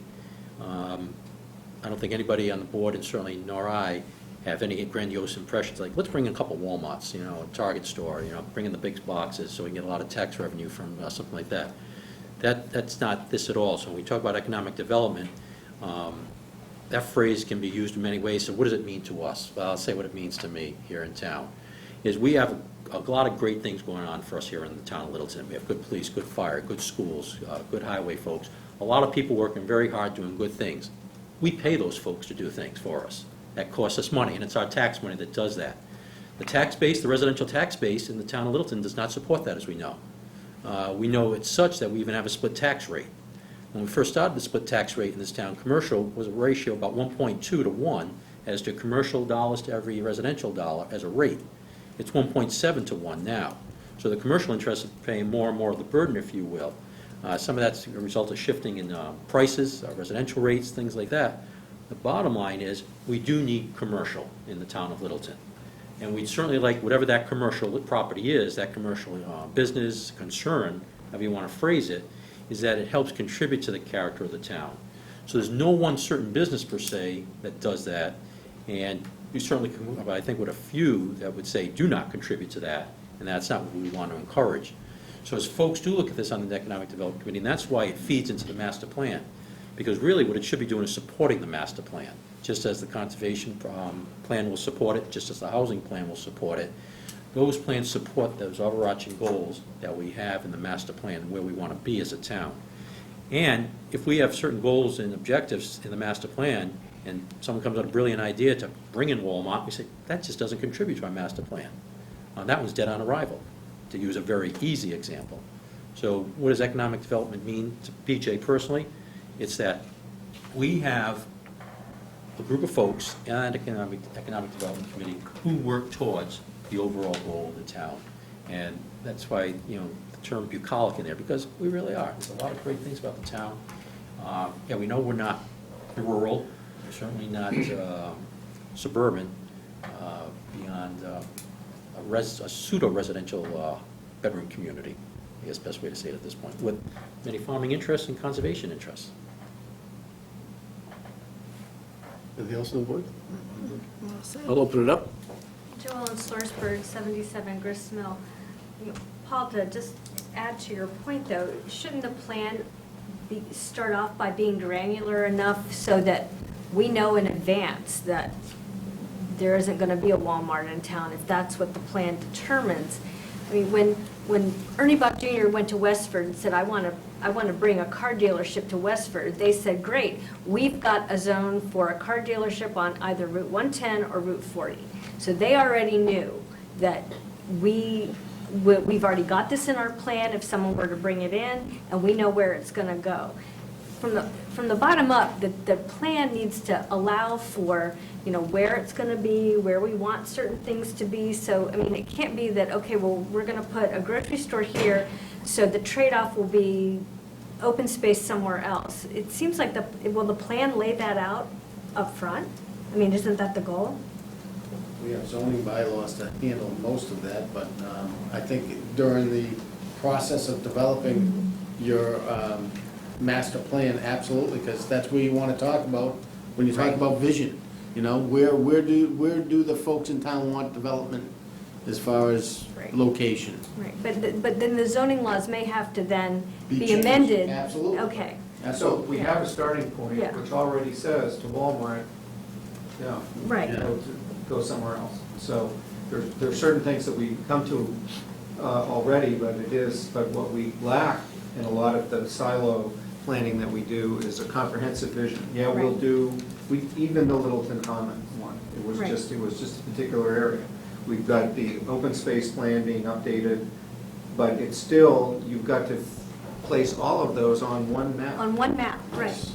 So that's the goal. Right, so when, you know, Ernie Buck Jr. comes to Littleton, we can say, yeah, right over here is where you can go. Not coming And out if west. Well, I know, I know, but you know what I mean. You know, if someone says, we want to come here, and we say, great, we've got a spot for you here. Excellent. Don't come on down. Brian Tarbock, 16 Petro Lane. When we talk about economic development, it seems like we often talk about bringing the new businesses in town. But I continue to hear horror stories about how we treat our existing businesses. I mean, I've got a friend who owned a business, I'm not going to name what it is, who took him 4 months to get permission to put, to get a sign on his business.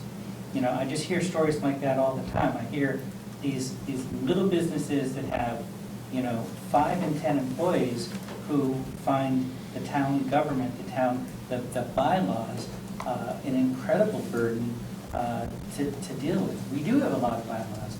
I remember about 15 years ago, we nearly got a Domino's Pizza in town, which you can decide whether you thought that was a good or bad idea. But the set of bylaws for site impervious and parking said that Domino's, which is a carry-out business, would require 40 parking spaces, which is absurd. So of course they didn't come in here.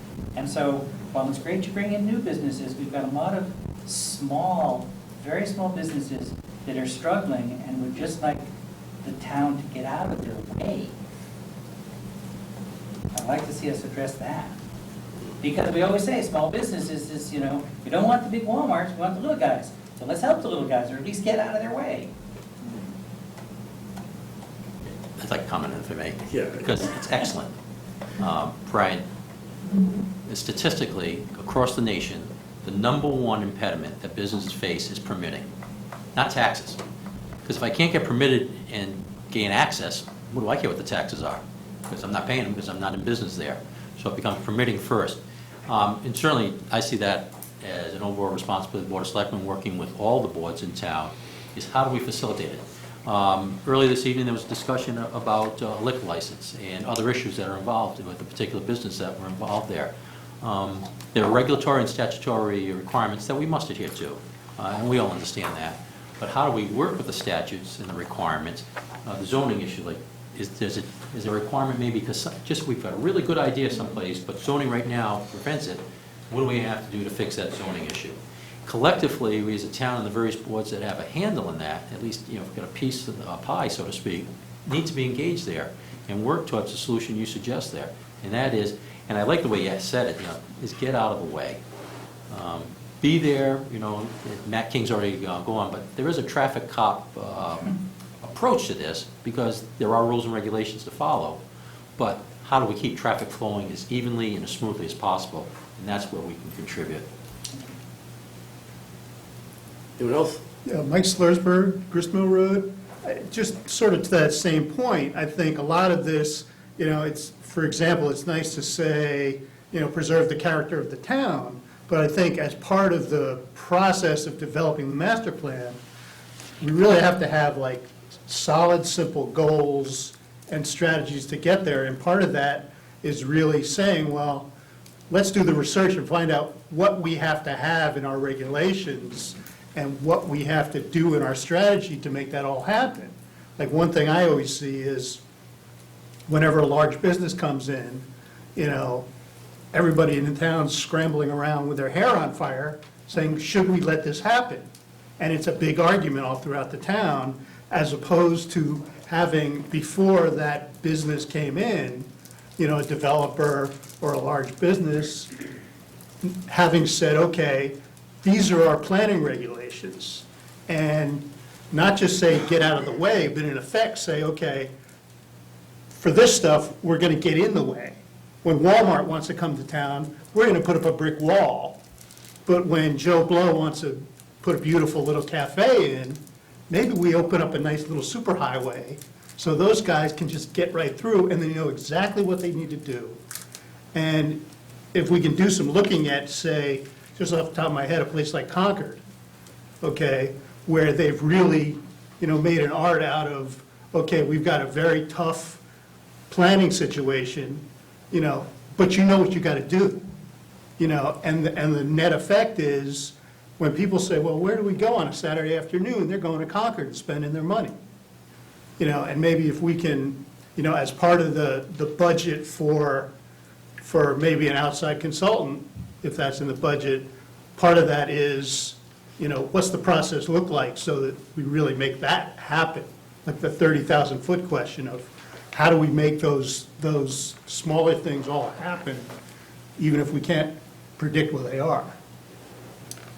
One of the elements of the master plan is to look at implementation steps and look like after you've got the vision, then on the ground, what do you need to do to actually carry it out? Right. Which I think fits into what's being said.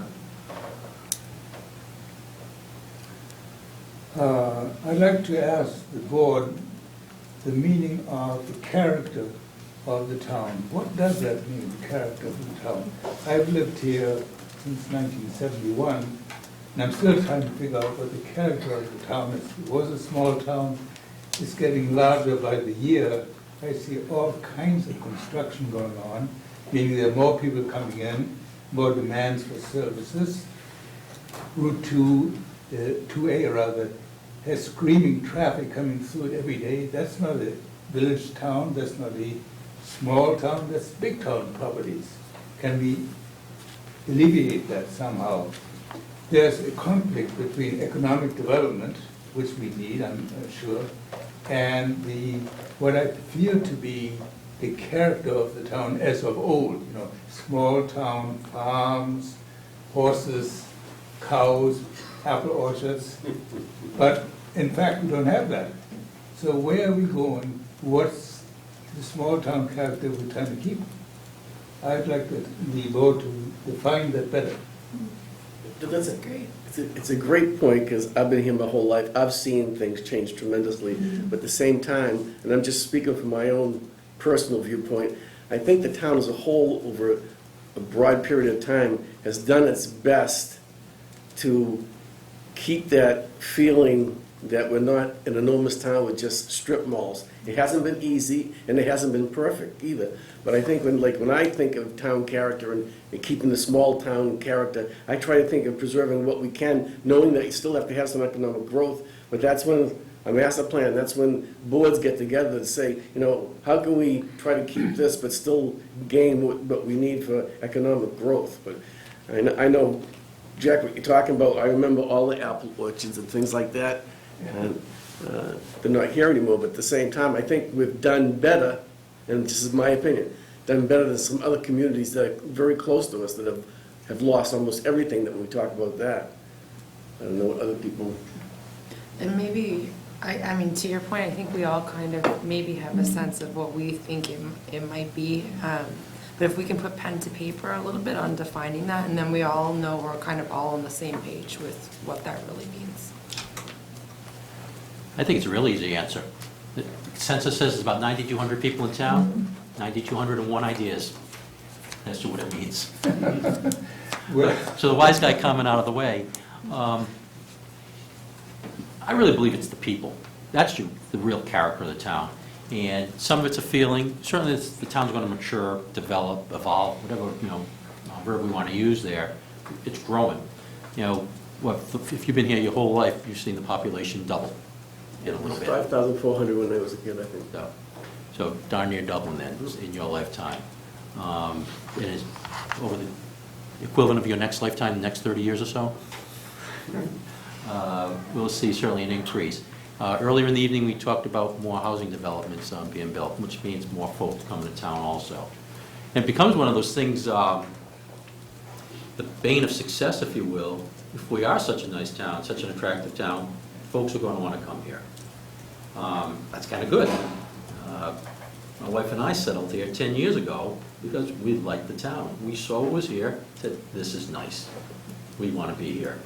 I suspect other folks are making similar decisions, so that's why the town's growing. Paul, what exactly do you like about the town? Okay. I like the distance from Boston. Okay.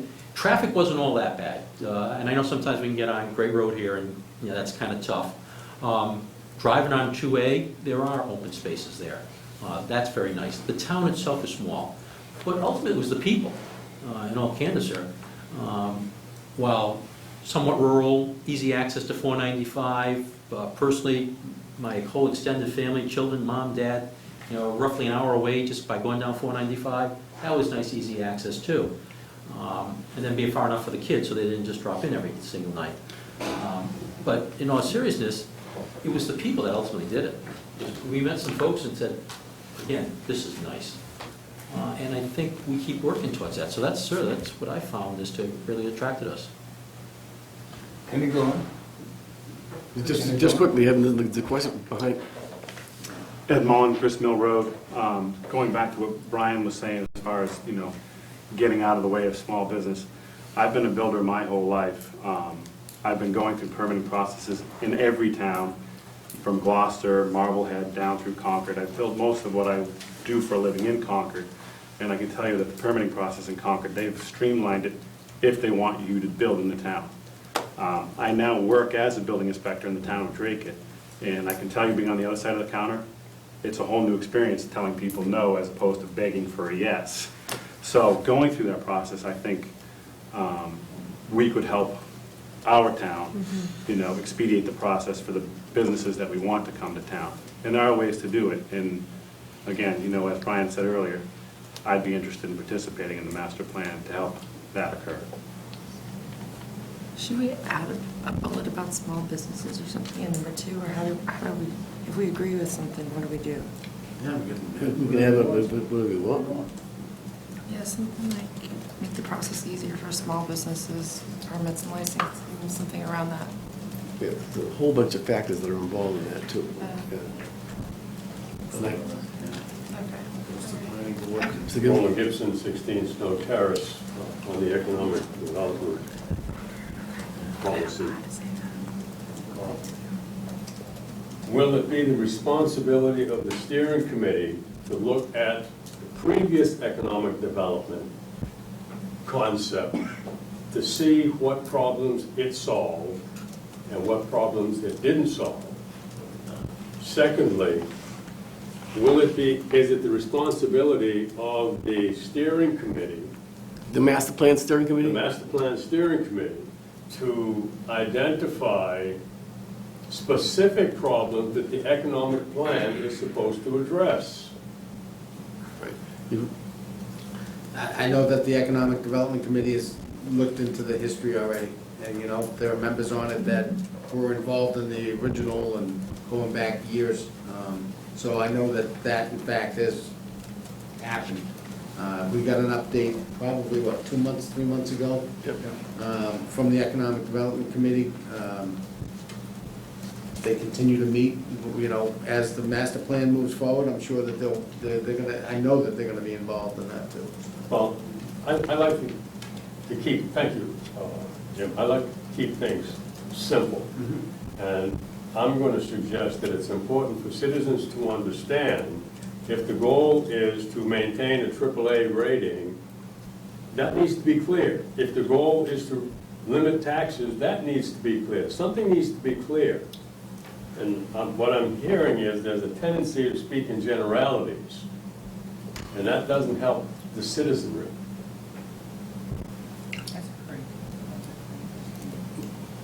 One more, we have to move on. Joellen Slursberg, Grist Mill Road. Just another point, I think, I know this is a 5-year plan, and it's probably going to really be a 10 or 15-year plan, because these things do live on in perpetuity, but we also need to have a vision of what finished looks like, and I mean finished in like quotation points. Where we want the population to be in 5 years. At what point are we at capacity for schools, for safety, for all of those things, for infrastructure? From both a residential standpoint and in, economic development standpoint. I mean, I think that's where, my husband's colorful description of people running around with their hair on fire, that's where we tend to be, because all of a sudden a developer surprises us with an idea that wasn't thought of. And will the plan sort of have that, where's the limit of our envelope in 5 years or 10 years or whatever it's going to be? Will the plan have that, so we know that we're not going to grow out of our schools in 5 years, and we're not going to grow out of our fire safety in 5 years, and our infrastructure? Well, if I may, I think the Housing Development Committee, we're working on that essential piece. What's the housing development gonna be looking like in town, and updating that plan to get it approved by the state will be incorporated in the master plan, so. Because that's clearly something that didn't work the first go-around. I mean. Well, you gotta look at what the general economy is doing. There's a lot of different factors in regards to, building houses and all these houses that we see going up in town. There's, I asked the building commissioner about that specifically. You see these houses on this little postage stamp type lot, and if they're zoned prior to 1950 and have 5,000 square feet and have 50 feet of frontage and can pass Title V, you can build on it. Well, right, but that, because of our old zoning maybe. They're grandfathered in. Well, those are grandfathered in, but then moving forward, what is that gonna look like for us, so we can, prevent some of this from happening going forward? No, I would offer, your comment is absolutely correct. What is the end game? The thing is, understanding that the end game will continue to evolve. Well, right, but we for need the to know plan's what looks like purpose, finished in 5 years. What would we like it to look like? And frankly, I'm thinking more than 5 years. I'm thinking 10 years from the get-go. It's not a 5-year plan. Yeah. So I think we've got to get that clear. But now, in 10 years, what would we like the town of Littleton to look like? And you've heard me say, this a few times, what do we want 5, 10, 15, 20 years? Because, again, what we're building towards, we may say, well, here's what we'd like to see in 10 years, but also, here's what we'd like to see in 20 years, and for that to even have an opportunity to happen 20 years from now, in the next 5 years, we have to do something, whatever that something may be. And that's where the steering committee is going to help us, pardon me, in bringing in those inputs from the general public. Because Mr. Applebaum said, what really is the character of the town? And I think that's something that gets codified, is perhaps too strong a word, but certainly expressed as part of the preamble of the master plan, because then everything's going to address that. Okay. Vera? There's one, as I understand it, a town can't really finish. A town can't really say, we're only going to have X number of residents. We're only going to build this many buildings. A town cannot say that legally. So the only way that I see that we can limit how large we get is by having spaces that the planning board, I suppose, says this has to be, what, dense population can live here. This can be industrial. This can only be one house every 20 acres. I don't know.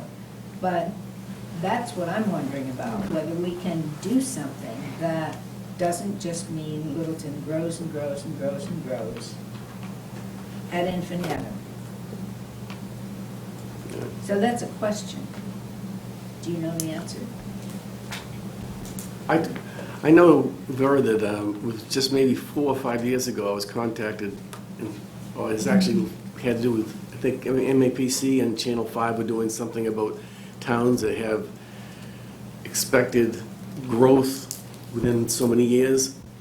And the argument they were giving me over the phone, talking about the town of Littleton, they were saying that by the year 2020, it was something quick, 2020, then the town of Littleton had the possibility of being up to 20,000 people.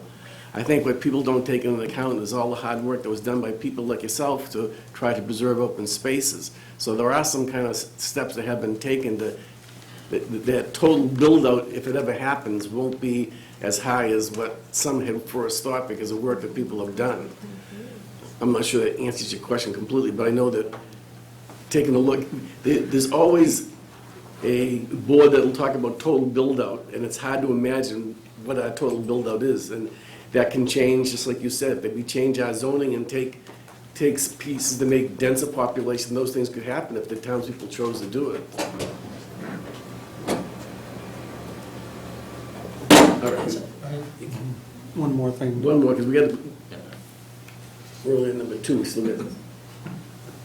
I was listening to a lot of the comments that were being made here, and talked about we talked about the character of the community, and helping businesses and stuff like that. So I was sort of just jotting down the things were coming to my mind while that was being said. And somewhere in this plan, small businesses need to flourish, and they need to have business that's useful to the townspeople. We need to have open space and recreation equally useful to the townspeople. We need a place where neighbors can be neighbors. We need, as a government, professional yet personal services from our government. And we get that. We get that with diversity, which is what I think one of Littleton's strengths is that we have all types. We have people that live in million-dollar homes, and we have people that live in much more modest means. And when you have that type of person in the community and they're part of the fabric of the community, I think it ends up being a better community that way. So there was discussion about that, and I just wanted to say that. And that, when I was the years of being fire chief, these are exactly the things that made me like this town so much, and why it was such a joy to go out and be in all the houses and neighborhoods and into the worst circumstances, because I met some of the greatest people that I will ever meet. And that's community. That's the Littleton I want to see. Okay, I'm going to move on to number 3.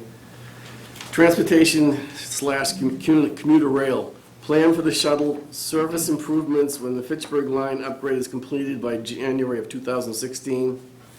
Crosstown Connection Transportation Management Association, shuttles, and transportation services. A bullet point, continue Littleton's active participation in Crossroads Connect Fitchburg line, working as a regional framework to resolve transportation issues. Bullet point, MAPC feasibility study for additional parking at the Littleton Commuter Rail Station. And then Magic sub-region of MAPC hosting October 14th Transportation Forum to explore reverse commute the Fitchburg line schedule issues, overcoming barriers to public and private partnerships, including issues around legal restrictions, liability, and insurance. Next point, coordination among regional transit authorities and between RTAs and MBTA for service, continuation and transition across boundaries. Improving council and aging dispatch and sharing vans and/or routes to provide better transportation for seniors across town boundaries. Now, as a board in the past, we've worked on a number of these issues. The Fitchburg rail line being one that we've worked on in the past. It's been a long process. We have the double track in now, but with the reverse commute, does not start till 2016. And then there are, to have certain things be implemented, we have to have a bus service and a shuttle going. So a lot of these things we worked on that this board will be active in. A lot of moving parts in the next couple of years, and we're sort of focused on January 2016, working with our surrounding communities, the regional transit authorities, to have a plan in place for shuttle service and linking people, where people live and where they work. We have the attention of state government, Mass DOT, the MBTA, and we're hoping to, and local businesses. So we're hoping to make a lot of progress in next year. I think, too, it's important to understand the hard work that's been done, because Littleton always seems to be in a boundary land of certain, whether it's transportation or this or that, and this, we're part of Mott, but right next to us, Westford's is in a different regional zone, so we do have to coordinate between towns to make this work, because at one point, they were just separate. And obviously, if the train, reverse train comes in, we'll be going into Westford, some kind of shuttle service will be going into Westford, possibly to lead people off in different places, in Boxborough too, so it's something that's always worked upon as far as like boundary lines between certain transportation departments. Anything else for the board?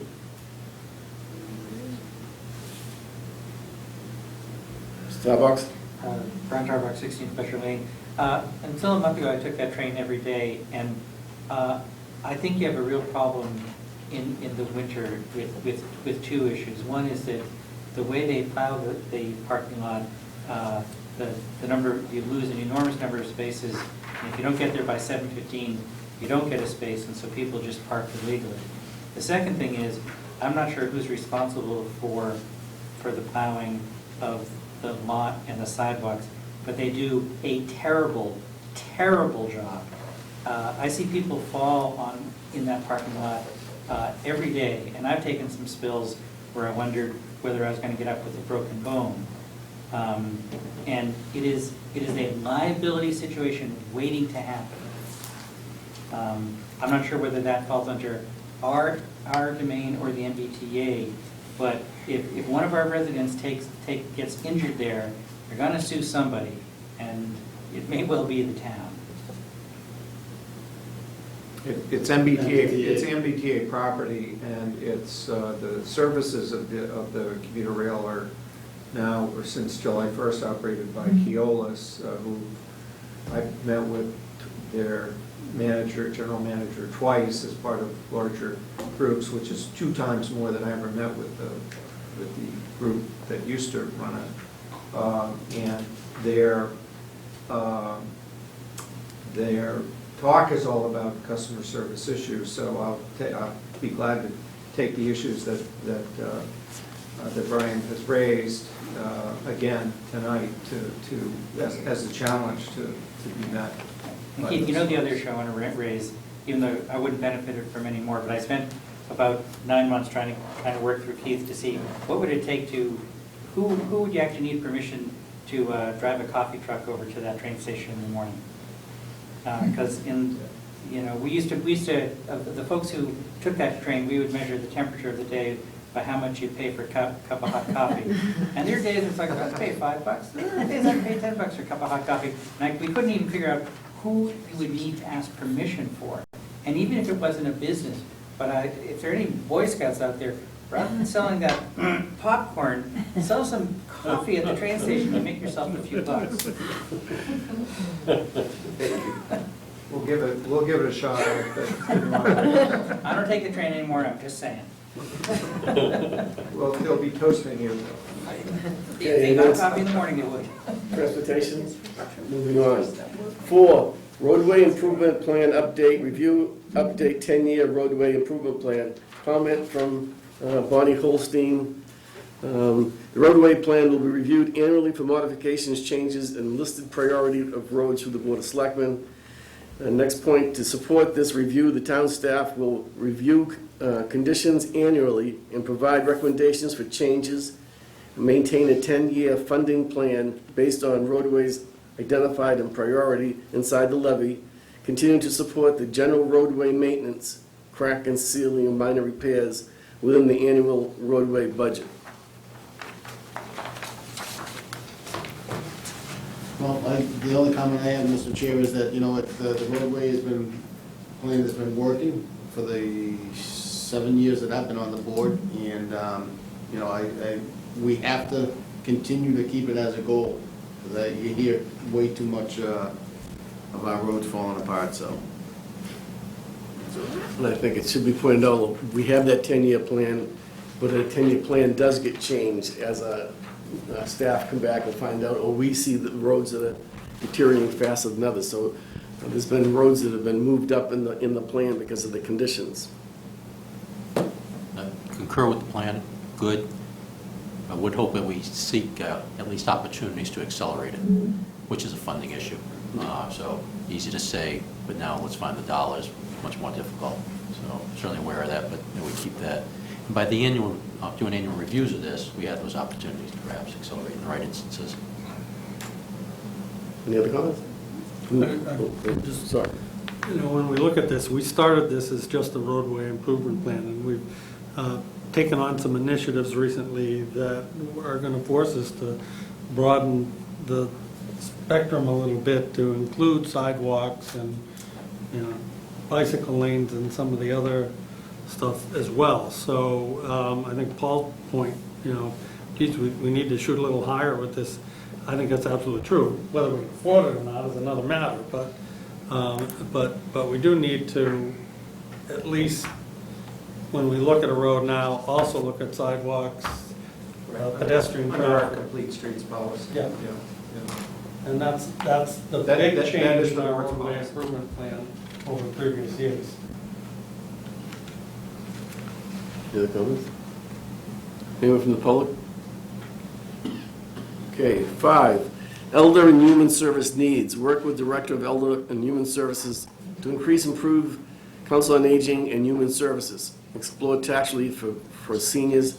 I have a long list here of comments made by Pamela Campbell, who is the Director of Elder Services and Human Services. Increase improvement of the COA and Human Services.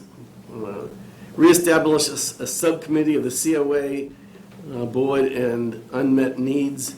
Develop a working plan to identify needs. Create a budget. Explore consult services for analysis of geriatric data. Identify potential funding sources, donations, grants, and town appropriations. The next point, establish a timeline, deliverables and milestones to evaluate the performance as create need identification process, execute action plan to conduct the survey, analyze data collected, development of intervention strategies, creation of a budget to execute interventions, execution of action plan, evaluation of seniors of interventions. Next point, explore tax relief for seniors, work with the COA board to identify potential senior tax relief options. Next, promote changes to income ceiling and interest rate for senior tax deferral program. Next, launch education campaign on deferral program and other senior tax exemptions. Analyze the so-called Sudbury option tax redistribution program for potential financial impact to Littleton. And coordinate with state elder affairs on elder tax relief efforts. I thought it was a pretty nice list that she had put down. Boyd? It's one of the most growing populations in town. I think we should be proactive and not reactive. Be a part of that. Well, just, you don't have to look any further than, This side. yeah, this side. Not that side. Is he calling you old, Alex? Any other? Can't hear you, Keith. We've all received mail from AARP on this, so maybe we haven't signed up. I fought off membership for a lot of years. Now Yeah, it's a good list, I I'm agree. person. Is it something where I know Pam really drives on this one, or how do we, 'cause she has a great vision for already what she wants to do here, so does she come in and we kind of talk about it, or how do we work this one? Well, I think that's exactly what needs to be done, is to have Pam come in and initially go through this list. Obviously, a lot of time is So put let's into ask this. questions. Yeah, and part of it is, and there'll certainly be input from the Council on Aging as well, I know that she's meeting with her board, but part of it is actually the need, not to let the cat out of the bag, but in order to do the proper needs assessment that Pam's looking at, there'd be the need for some kind of appropriation for it to get started, so it might be something, if it's $10,000, $20,000 or something, that we might want to think about for a fall special town meeting in order to get going. But Pam has a vision of what the right way to do it is, and we can talk to her about that. Great. Good. Anything from the public? Darrell? Yeah, would it be possible for you to publish that list of what Pam has written? Yeah, Independent or- I'll put this, I prepared this, what we're seeing on the screen is staff level input, and I will link that to the summary for tonight's meeting. Great. So it's all out there from all the departments. Thank you. I have a question. Mark Grandmacher, Little Five Parlour. How many of these are actually goals of the Council on Aging versus the Selectmen? Because it seems like most of these are things that the Council on Aging is driving and bringing to you, and they're not your goals. We appoint the Council on Aging. Right, but they're going to come to you and make recommendations. These aren't your goals, these are what they want. Our goal is the header level, Right. to work with the director on improving their services, and then she's helping us find out actual ways to do that. I think it's the first step, Mark, because she was given this, and this is, she wrote things. I'm not arguing with what she wrote, I'm just wondering how much of those you're doing versus she's doing, right? It's whose goal are they? I mean, they're good, they're worthwhile efforts, it's just not things that the board is going to be driving as much as she's going to be driving. Well, there's two things here, that the top part, let's take on this example, the sentence fragment that says work with the Director of Elder and Human Services to increase Council on Aging, increase and improve COA and Human Services. That's the Selectmen's goal, and so, and when I met with Pam, I said, that's your invitation to bring forward your list. Your title's there, what your goals are, and that's your invitation to have a dialogue with us about how you think you can carry out that. So that's where it starts. We're not finalizing any of the things on Pamela's list. That's the starting point for a discussion between us to see what we can do. These bullets just feel different from the bullets in the other goals. No, I think Mark is correct. We have a selectman goal, and there's going to be objectives that go to that, milestones we talked about previously, and some of these are certainly objectives. Create a budget. Well, we're not going to create the COA budget or the Elder Services budget. You're correct, Pam will do that. That's something she brings forward. I think she may have inputs, though, as to us that we would want to approve her budget based on, or at least support her budget, based on the input she brings forward. So that becomes her goal, or objective, so to speak. So you're absolutely right. But beginning this process of working with it, determining the needs, Keith mentioned at some point a needs assessment that's going to be done. My conversations with Pam, the same sort of thing, as she's been looking at stuff. Transportation, so this ties back into transportation also, goal that we have as selectmen. What do we do? Right now we have 2 vans. Would 3 vans be better? Would it serve the needs of the town? That becomes a very specific issue. My comment is more is these bullets feel different than the bullets on the other goals. Right? They were Pam's inputs. That's it, period, dot. He's worked it all out. Yeah, Michael Zeldin, 11 Loann Street. I did some exploring, and it turns out that the, quote, elderly, and I'm glad to hear that other members of our board have joined the lobbying organization, ARP, that actually the so-called elderly population represents a part of, should be part of our economic development plan, very specifically, mainly because they are the one segment of the population that is growing rapidly and don't necessarily bring along, quote, the complications of children and the school system. And their requirements for housing are very different. And there are towns that build their economic development, their commercial side, because they have a critical mass of the elderly that needs their services. So I'd like to suggest that someone take a look at the possibility of incorporating our understanding, not only of our existing status of elderly, what are their services needed, what we're not doing as a town we could do, but what could we do to make this even more attractive? Because what you're describing is a gated, I hate to say it, Littleton looks, to someone as new as me, like almost like a gated community. You live in a different world here. And neighborhoods exist a lot of places where people know each other very, very well. This is not unique to Littleton. What is unique to Littleton is that you can drive around and actually see green. And you see a lot more older people. I've come from a town where basically the age of the people never changes. It stays 26 the entire time, all the time. It's the average age. I also know that growth in the town is reactive. It's not planned. And we have to get used to the idea that a lot of what we're going to do is reactive. But here, we can purposely think of ourselves as a very attractive place for, quote, the elderly, including people as old as Paul, who, you know, are always looking for a nice, quiet, small town to live in. So I see this, all kidding aside, as part of economic development. I hope that whoever's on economic development and the planning board can start thinking about the elderly as a target market for the future of Littleton.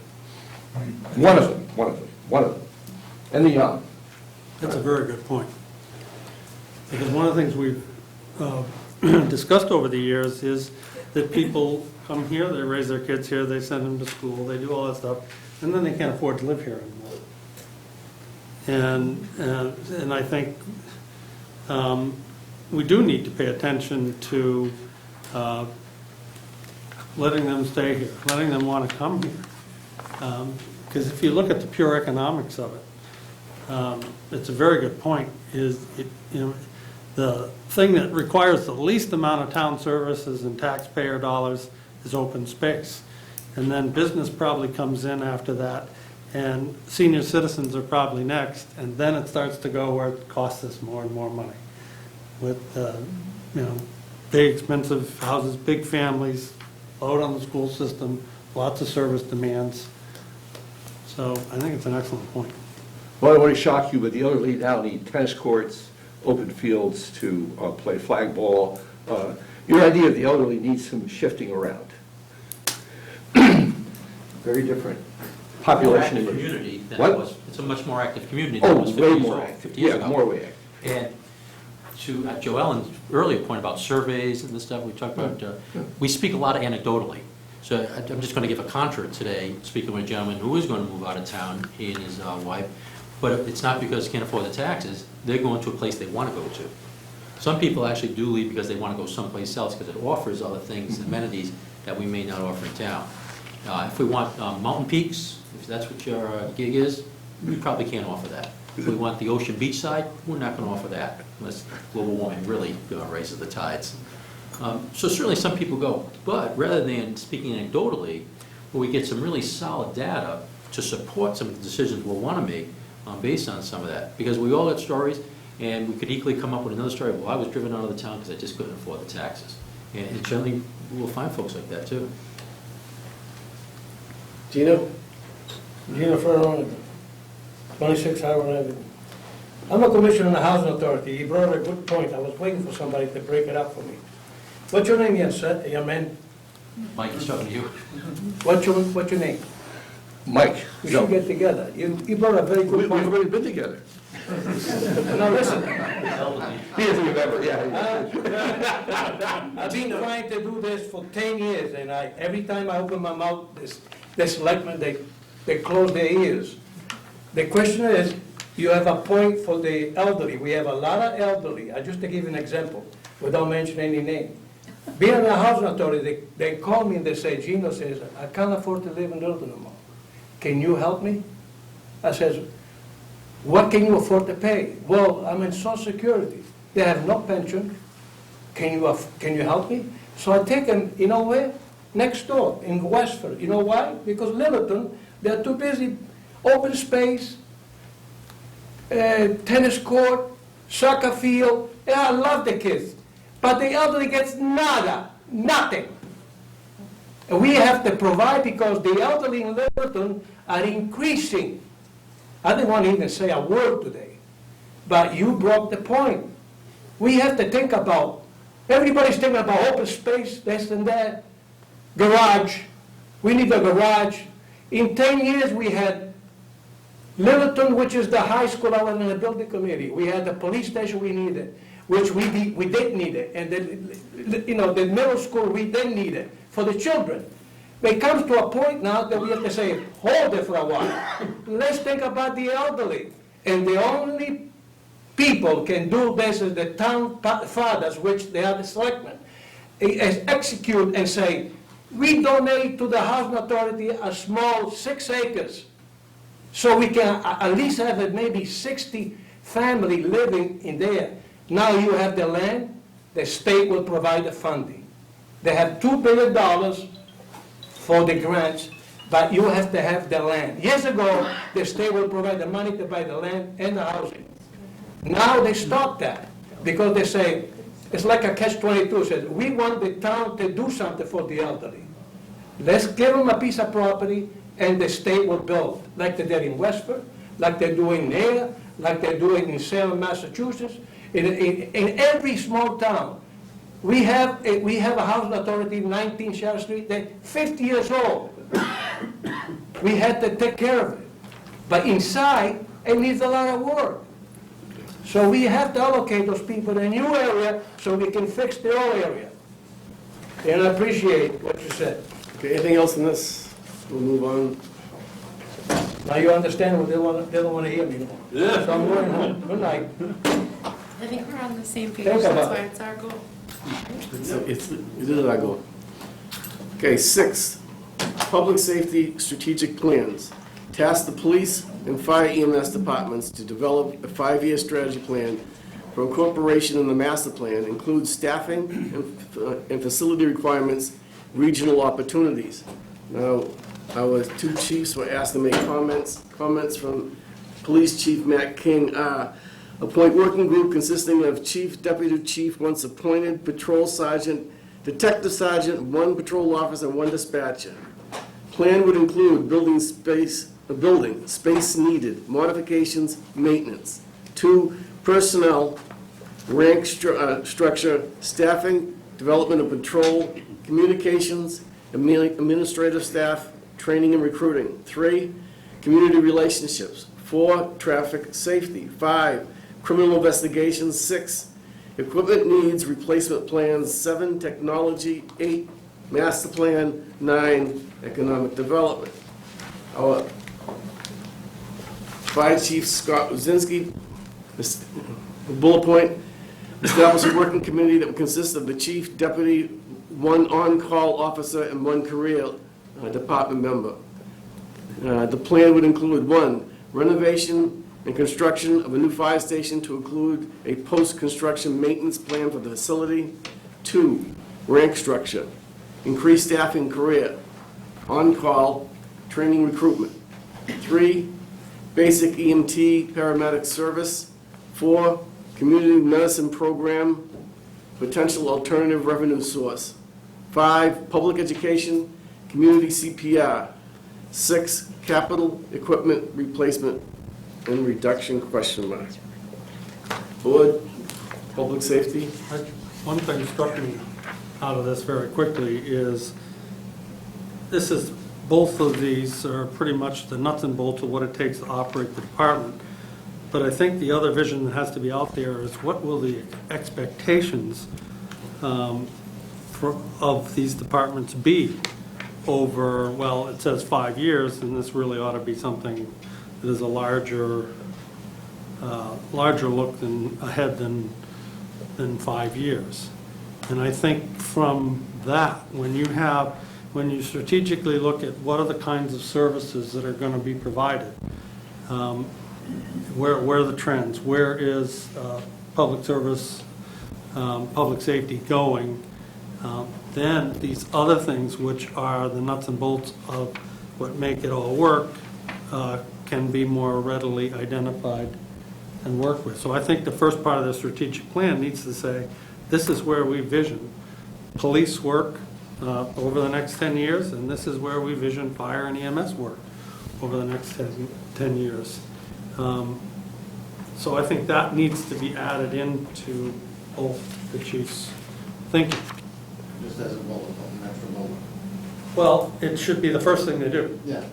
Is analyze, what's going to be. I mean, what's happened with the fire department over the last couple of years is no surprise.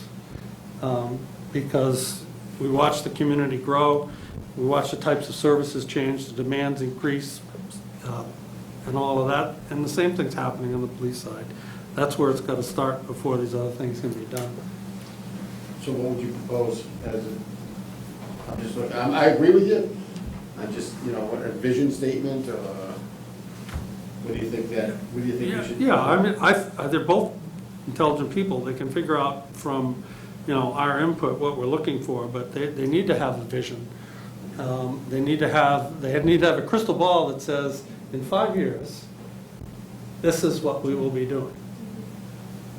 20 years ago, I was saying, in 5 years, EMS, we'll be doing more EMS work than fire work. And people are looking at me going, what are you, nuts? We do fire trucks. And I'm like, no, that's going to change. And that's the kind of vision we want to see is, okay, where's it going? And I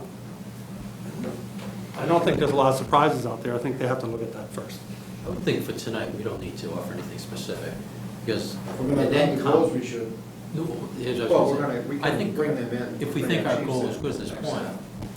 but I was going to offer it as an endpoint, but it's very addressable right now, is that the staff comes together also, which would include the 2 departments and other departments in town, with specific objectives that support the goals that we're setting at this point. Because we're not going to come up with every single objective. Mark mentioned very well, Pam's goals were very much, or her comments at least, very much directed towards her particular department versus BOS goals. The same too, we have fire and police at this point, the inputs. Great inputs, and no one's arguing them. It's just where do they belong? At some point, into your thing, and it gets into transportation, and it gets into senior, as an example, you just talked about EMS. What's the greatest use of EMS? Older folks. Where are we going to need more police? The tighter we make a community, population-wise, the more dense the population, usually more police are required because of that, just the way the demographics work out. So those are things for them to address, I think, as you said, with my vision of my department, 5, 10, 15, 20 years, so to speak. What objectives do I need to today and the milestones to get there that support the particular goals? So, Jim, I'd offer that this evening. We need to offer them nothing else at this point, other than I'd like to see at the end is that we do ask the staff to come up with those objectives that support our goals. So we're asking them, here's what we'd like to have as a town. You guys and gals have to tell us what needs to happen to get us there. Okay. Having a clear vision is a good idea as well. Anything else with the board? Sure. Open it up. Starbucks? Brian Tarbox, 16 West Shore Lane. These lists from the chiefs feel like implementation details rather than than goals. When I was on FinCom, we tried to implement metrics-based approaches.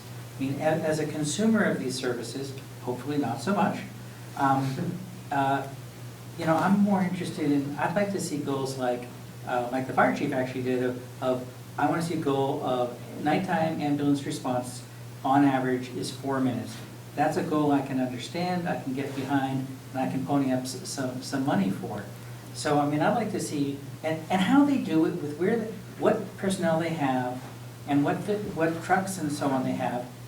That's an implementation detail for those fine professionals to do, but I'm looking more for goals like, you know, that, I don't really know much about what the police do, but that, you know, that you close cases in a certain amount of time, or that you do traffic enforcement such as, you know, speed limit, average speed limits is only 10% over the limit, and that the fire department shows up on certain, you know, at a certain response time. That's the kind of goal I think that us consumers of these services want to see, and how you do it, that's a detail. An important detail, not to be sure, but as a consumer, I want to see what service. Thank you. Vera? Yeah, I completely agree with what Brian just said. That really sounded to me like, you know, something that the police or the fire would say to their own staff or their own people. But I also found that completely missing was any citizen input. Now, if I'm going to be policed and fired by these people, I would like to be able to say something about how I'd like them to function. And that's completely missing. A lot like the one with the elderly services, we'd have, one of the next steps would be Matt and Chief Wazinski come in and talk to us about these details so we could give guidance like this at that time, and the public could provide their own input at that time. Is that right? Yeah, that could happen. Very much so. Yes? Joellen Slursberg, Grist Mill Road. You know, these are tactics. I mean, we need to even take it higher up than what you all described, respectfully speaking. I mean, we need to get this way high to 30,000 feet. Where's the population going to be in 5 years? How many fire staff do we need, police officers, and where? Do we need more vehicles? I mean, it's got to be really high level compared to what this is. And maybe they need some guidance about what that looks like. And also, they really can't do it in a vacuum without the rest of the plan, because if they don't know how big the town is going to be, whether they're going to be serving, you know, more businesses than residential, there's no way really this group can align their goals without the rest of the plan. So, you know, I mean, traffic safety, I mean, all of this is really important, but it doesn't belong in a master plan. This is not a master, Well, even the goals. This is the plan for the master plan. We've already stipulated that these lists are not part of the goals. These are just inputs. When Keith asked staff for inputs, this is what folks gave us. So just like when we received inputs from you all this evening, we haven't gone down, you know, critiquing the item. It gets a bit more of that brainstorming. And even the written inputs we received from folks and emails over the last couple of days were the inputs that we received from folks. So I think we're all in agreement. I really do. And, you know, Brian, you said it well, because I like a goal, you know, very overarching. Objectives are activities that are required to get you there. Milestones measure those activities that contribute to the objective and the Right. goal attainment. Right, but to get to a master plan, though, you have to start at the top with those high-level, you know, goals and objectives before you even get to these. This stuff is really important, but it has to align to the top. And Well, two things. These are annual goals, and then there's a master plan that is one of the annual Right. goals. Well, yeah, except I think the point is, if we look at like the bullet points for the police chief, I mean, we know in the next 5 years, he's doing traffic safety, they're doing criminal investigations, you know, they're doing what police do. The point is, what are your big goals for the next 5 years? Are you going to try and do emergency response? Is that going to be a growing area? You know, are you going to need double the amount of crossing guards? I mean, something to say, these are the things I want to accomplish in a big way in the next 5 years, because that's, you know, where you got to head the master plan. I think it's not so much that these aren't significant. The point is, I'd like to see them thinking differently. I'd like to see them saying, these are the higher. things to achieve. And we can work with them on that, certainly, but the one thing that is 30,000, it is at 30,000 feet, I think, is the goal. Right. Because the goal is for us to look at what the master plan is, and we talked about what that broader context is.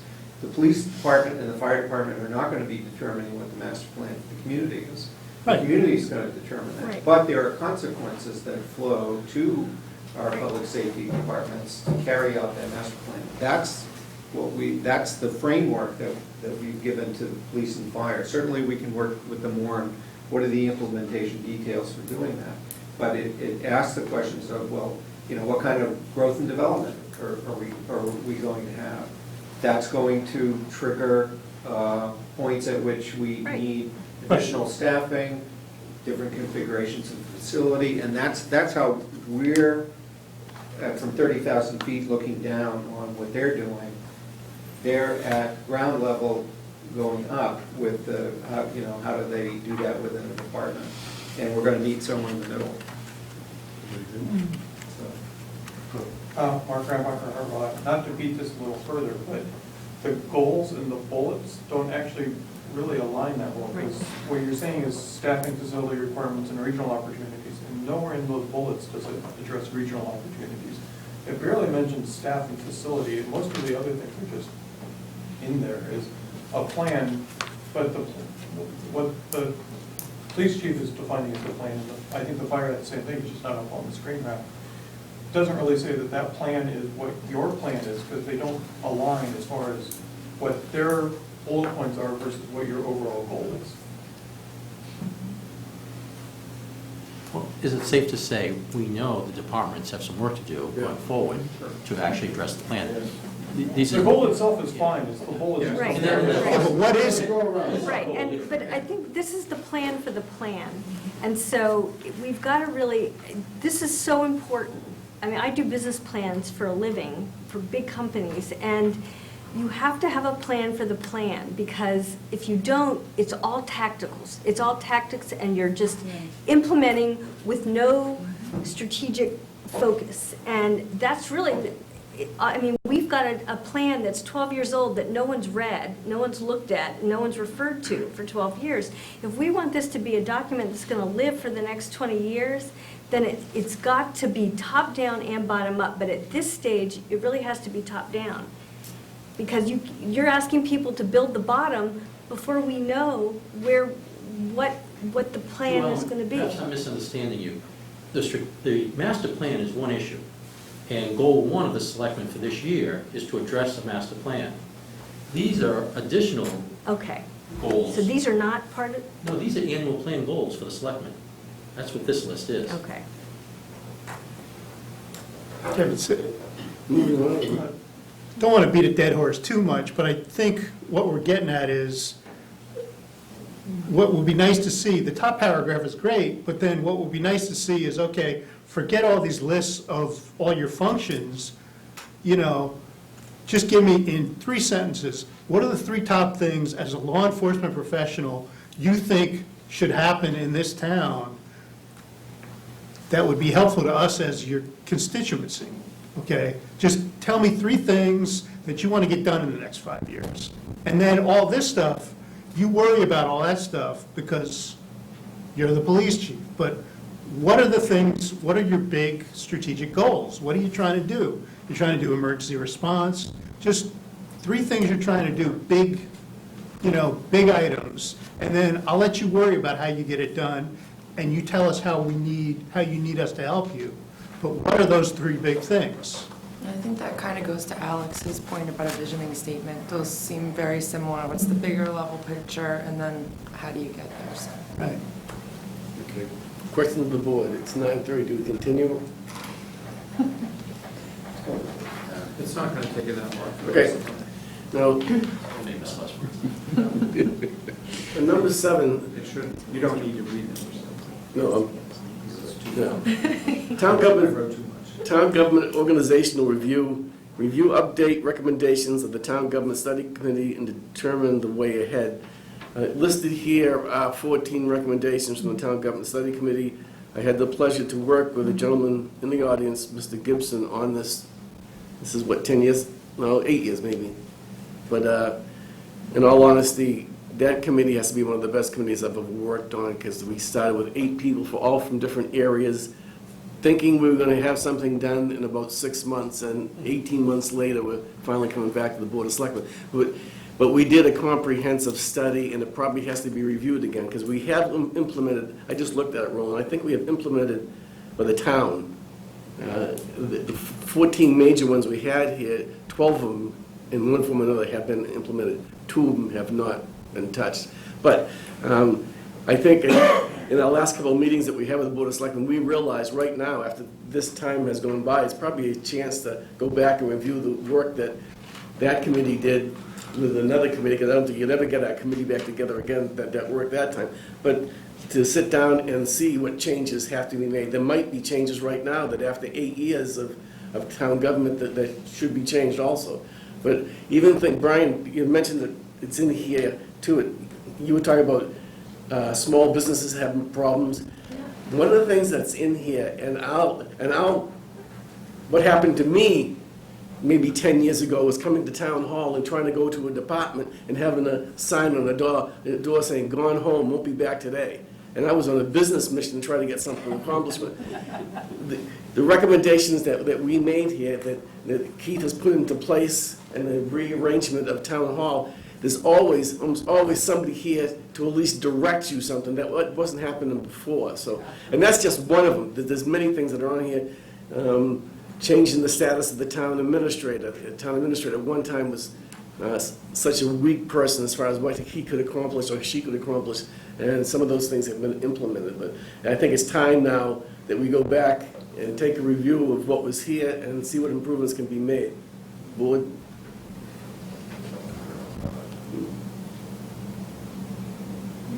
Proud? Roland, anything? No? This is more of a question. Do you have a legal basis? The town have a legal basis to professionalize, for example, given what's coming, the planning board? And what I mean by professionalize it, I mean, in addition to any elected members from the general public, is there a way to have someone on the board who actually is by profession, someone who understands modern planning, town planning technique and technologies? I mean, it's a... Yeah, I don't think it's... You can only impose requirements like that if it's an appointed board. If it's an appointed... You can never do it with an elected. Okay, so in other words, the planning board can't go briefly into a point where it's, quote, no longer elected. They get reconstituted as a hybrid. I'm just trying to find out what is possible, that's all. I'm looking at the significance of the planning board after hearing all the comments. For example, in my charter in Provincetown, I had a requirement for the appointed Board of Health that one of the Board of Health members be a public health professional. Right. Well, Board of Selectmen was the appointing authority, so we could control that compliance by appointing someone who was, but if it's elected. Yeah, I'm trying to get him de-elected, I guess. It's more of a... Another office down the... Yeah, I know what you mean. Sorry. There's a question. Any other comments? Picking our battles, probably. Yeah. All right, number 8, review bylaws and regulations. Review town bylaws and regulations to identify those requiring updating and further attention. Town bylaw amendments, review status of laws approved by 11/14/13, special town meeting 5/5/14, annual town meeting submitted to Attorney General for approval, residency for finance committee members, other town boards, community preservation committee, bylaw amendment to add FinCom.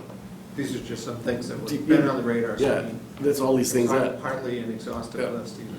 So I think, well, going into other ones in here, the basis of this is that I think we all realize that our own bylaws have to be reviewed, and some of them are far outdated, and I think that's what this board has been doing, will continue to do to try to update that, so.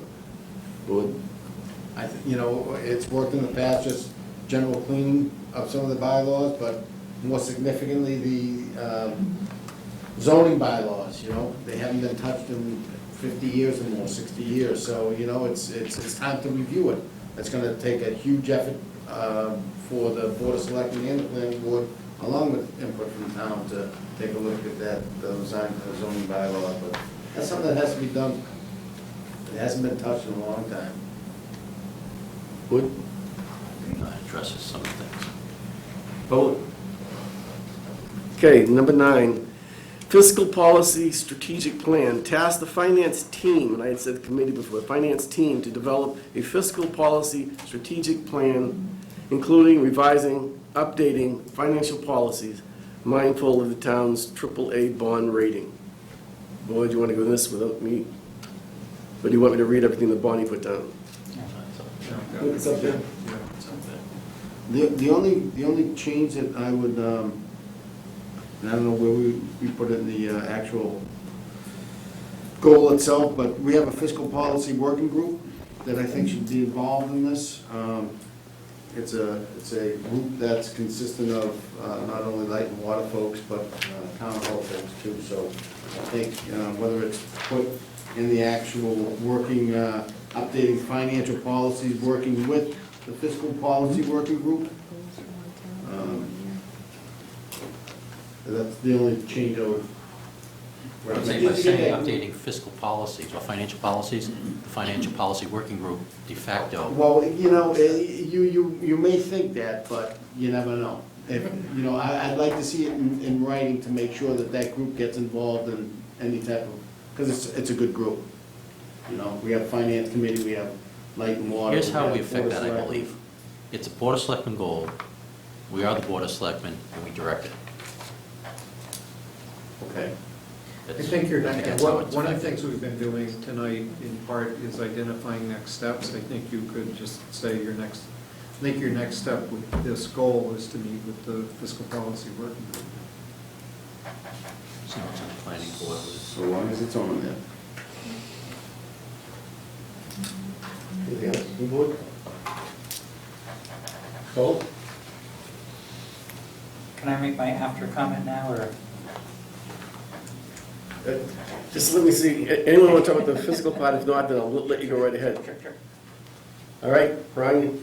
Okay, the one goal that I was just a little surprised not to see on here, and I did send you all a letter, was voter participation. And that we've had, the two most recent elections, we had 27% turnout, and I think 18%. And then granted, the last election was a special, so maybe you can discount that. But I just noticed that we started this meeting with a Pledge of Allegiance, because we're also patriotic. And to me, patriotism is tied up with voter participation. And we've got a situation where we're about to look for widespread public input for a master plan. We're looking at goals. We're in a town where 3/4 of the citizens stay home. And addressing that doesn't even make it on the list of things that concern the board. And I think the fact that 3/4 of the people stay home in our elections is a big problem. I think it's indicative of, well, I don't know. I think it's got to be indicative of some things. There's got to be a bunch of reasons why people are choosing not to be involved. And I think increasing the participation and getting buy-in, I just can't imagine that isn't even on your guys' radar. And so I'm just, because if it was on your radar, wouldn't it be one of your goals? So I'm just puzzled. I actually had a note here to put in our list of action items that we ought to have a revamped discussion with the committee to study voter participation, because this was some of the work they were doing. It's not the only place this kind of thing gets done, but it was some of the work that committee was doing. And that was on that committee. I thought they disbanded that. We need them to want to be involved in what's happening, for all the reasons that were just listed. We have that review queued up, right, Keith? Or at least we have it on the radar that we Committee want still to. exists? Yeah, the board has already voted to revisit the mission of a number of your committees. Correct. and meet with them, and the voter study committee, the voter participation study committee is one of them. And any recommendations that were brought forward were implemented. There hasn't been any other recommendations that have been brought forward from that committee, so I mean, that's what prompted the reviews of all these other Sort committees. of, sort of in a pause right now, and I think Right, exactly. it's up to There's us a lot to of say, committees. let's keep You going. saw the list of committees out there that we have in this town that are in a pause, so to speak, so, and that's the purpose of reviewing them. If I could just say, I mean, I was a member of that committee for, as the FinCom's appointee. You know, good people trying hard, but it never felt like an effective committee, and I guess I would just wonder, I guess I would just ask y'all, you know, is the fact that 3/4 of our people stay home and don't get involved, do you all consider that a problem, and a problem that ought to be addressed? And if so, shouldn't it be one of your goals? I think that's the right question as well, and I didn't have a lot of time, and maybe you can help us because you were on that committee, so that's good to know, is getting my head around what the situation is like. So in theory, we could say, okay, 75% of the folks don't vote. That doesn't feel good to me, I agree. But the problem could be relative, right? So I just did a quick little math here. Last 4 years, we're averaging about 25% voter participation. I went and looked up Lowell, and they're at 24%. So then I literally had 10 minutes to look this up, so I don't know where Westford is, the national average. You know, I don't know, I'm not educated enough to know if it is a real problem. I mean, it doesn't look good, right? But relatively, are we in the same boat as most other communities? And so relative to the other goals that are on there, is it worthwhile focusing on? Definitely, we have got that committee, and we definitely want to hear from them and resurrect that. But I just didn't know, relative to other people's situation, are we, direly behind most towns, or are we, where are we? I have no idea. No clue. Most towns in the world were direly behind, and I don't care if every other town has less participation than we do. When 3/4 stay home, I just can't see that being considered status quo. Okay.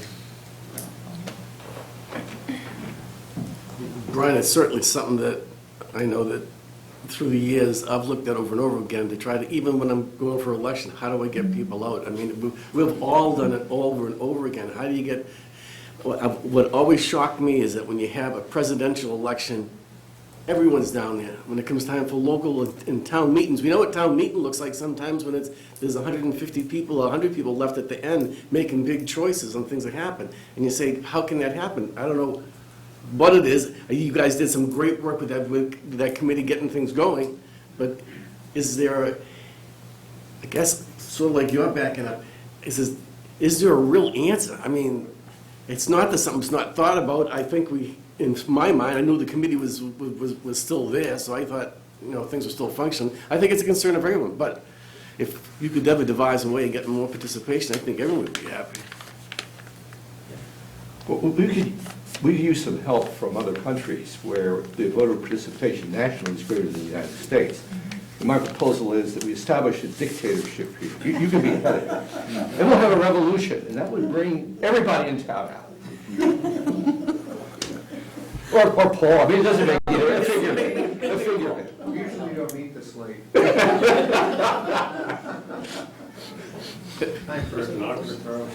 Mr. Gibson?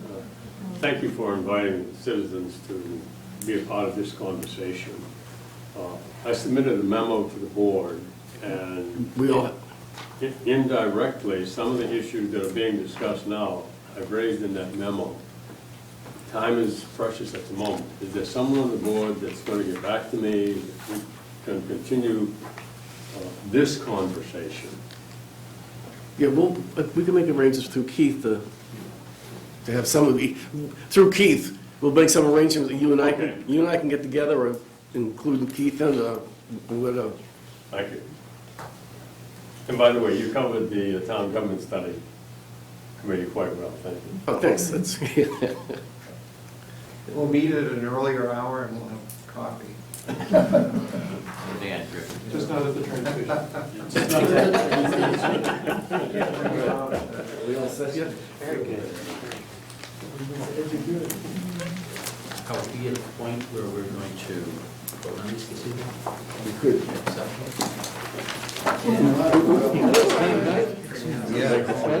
Thanks. Thank you. No problem. Staff. The feet. Develop some What? Is it objectives. asleep? I guess. Thanks. Oh, Wasn't there. We should probably wait a while. Yeah. Well, I'd be happy to walk you out.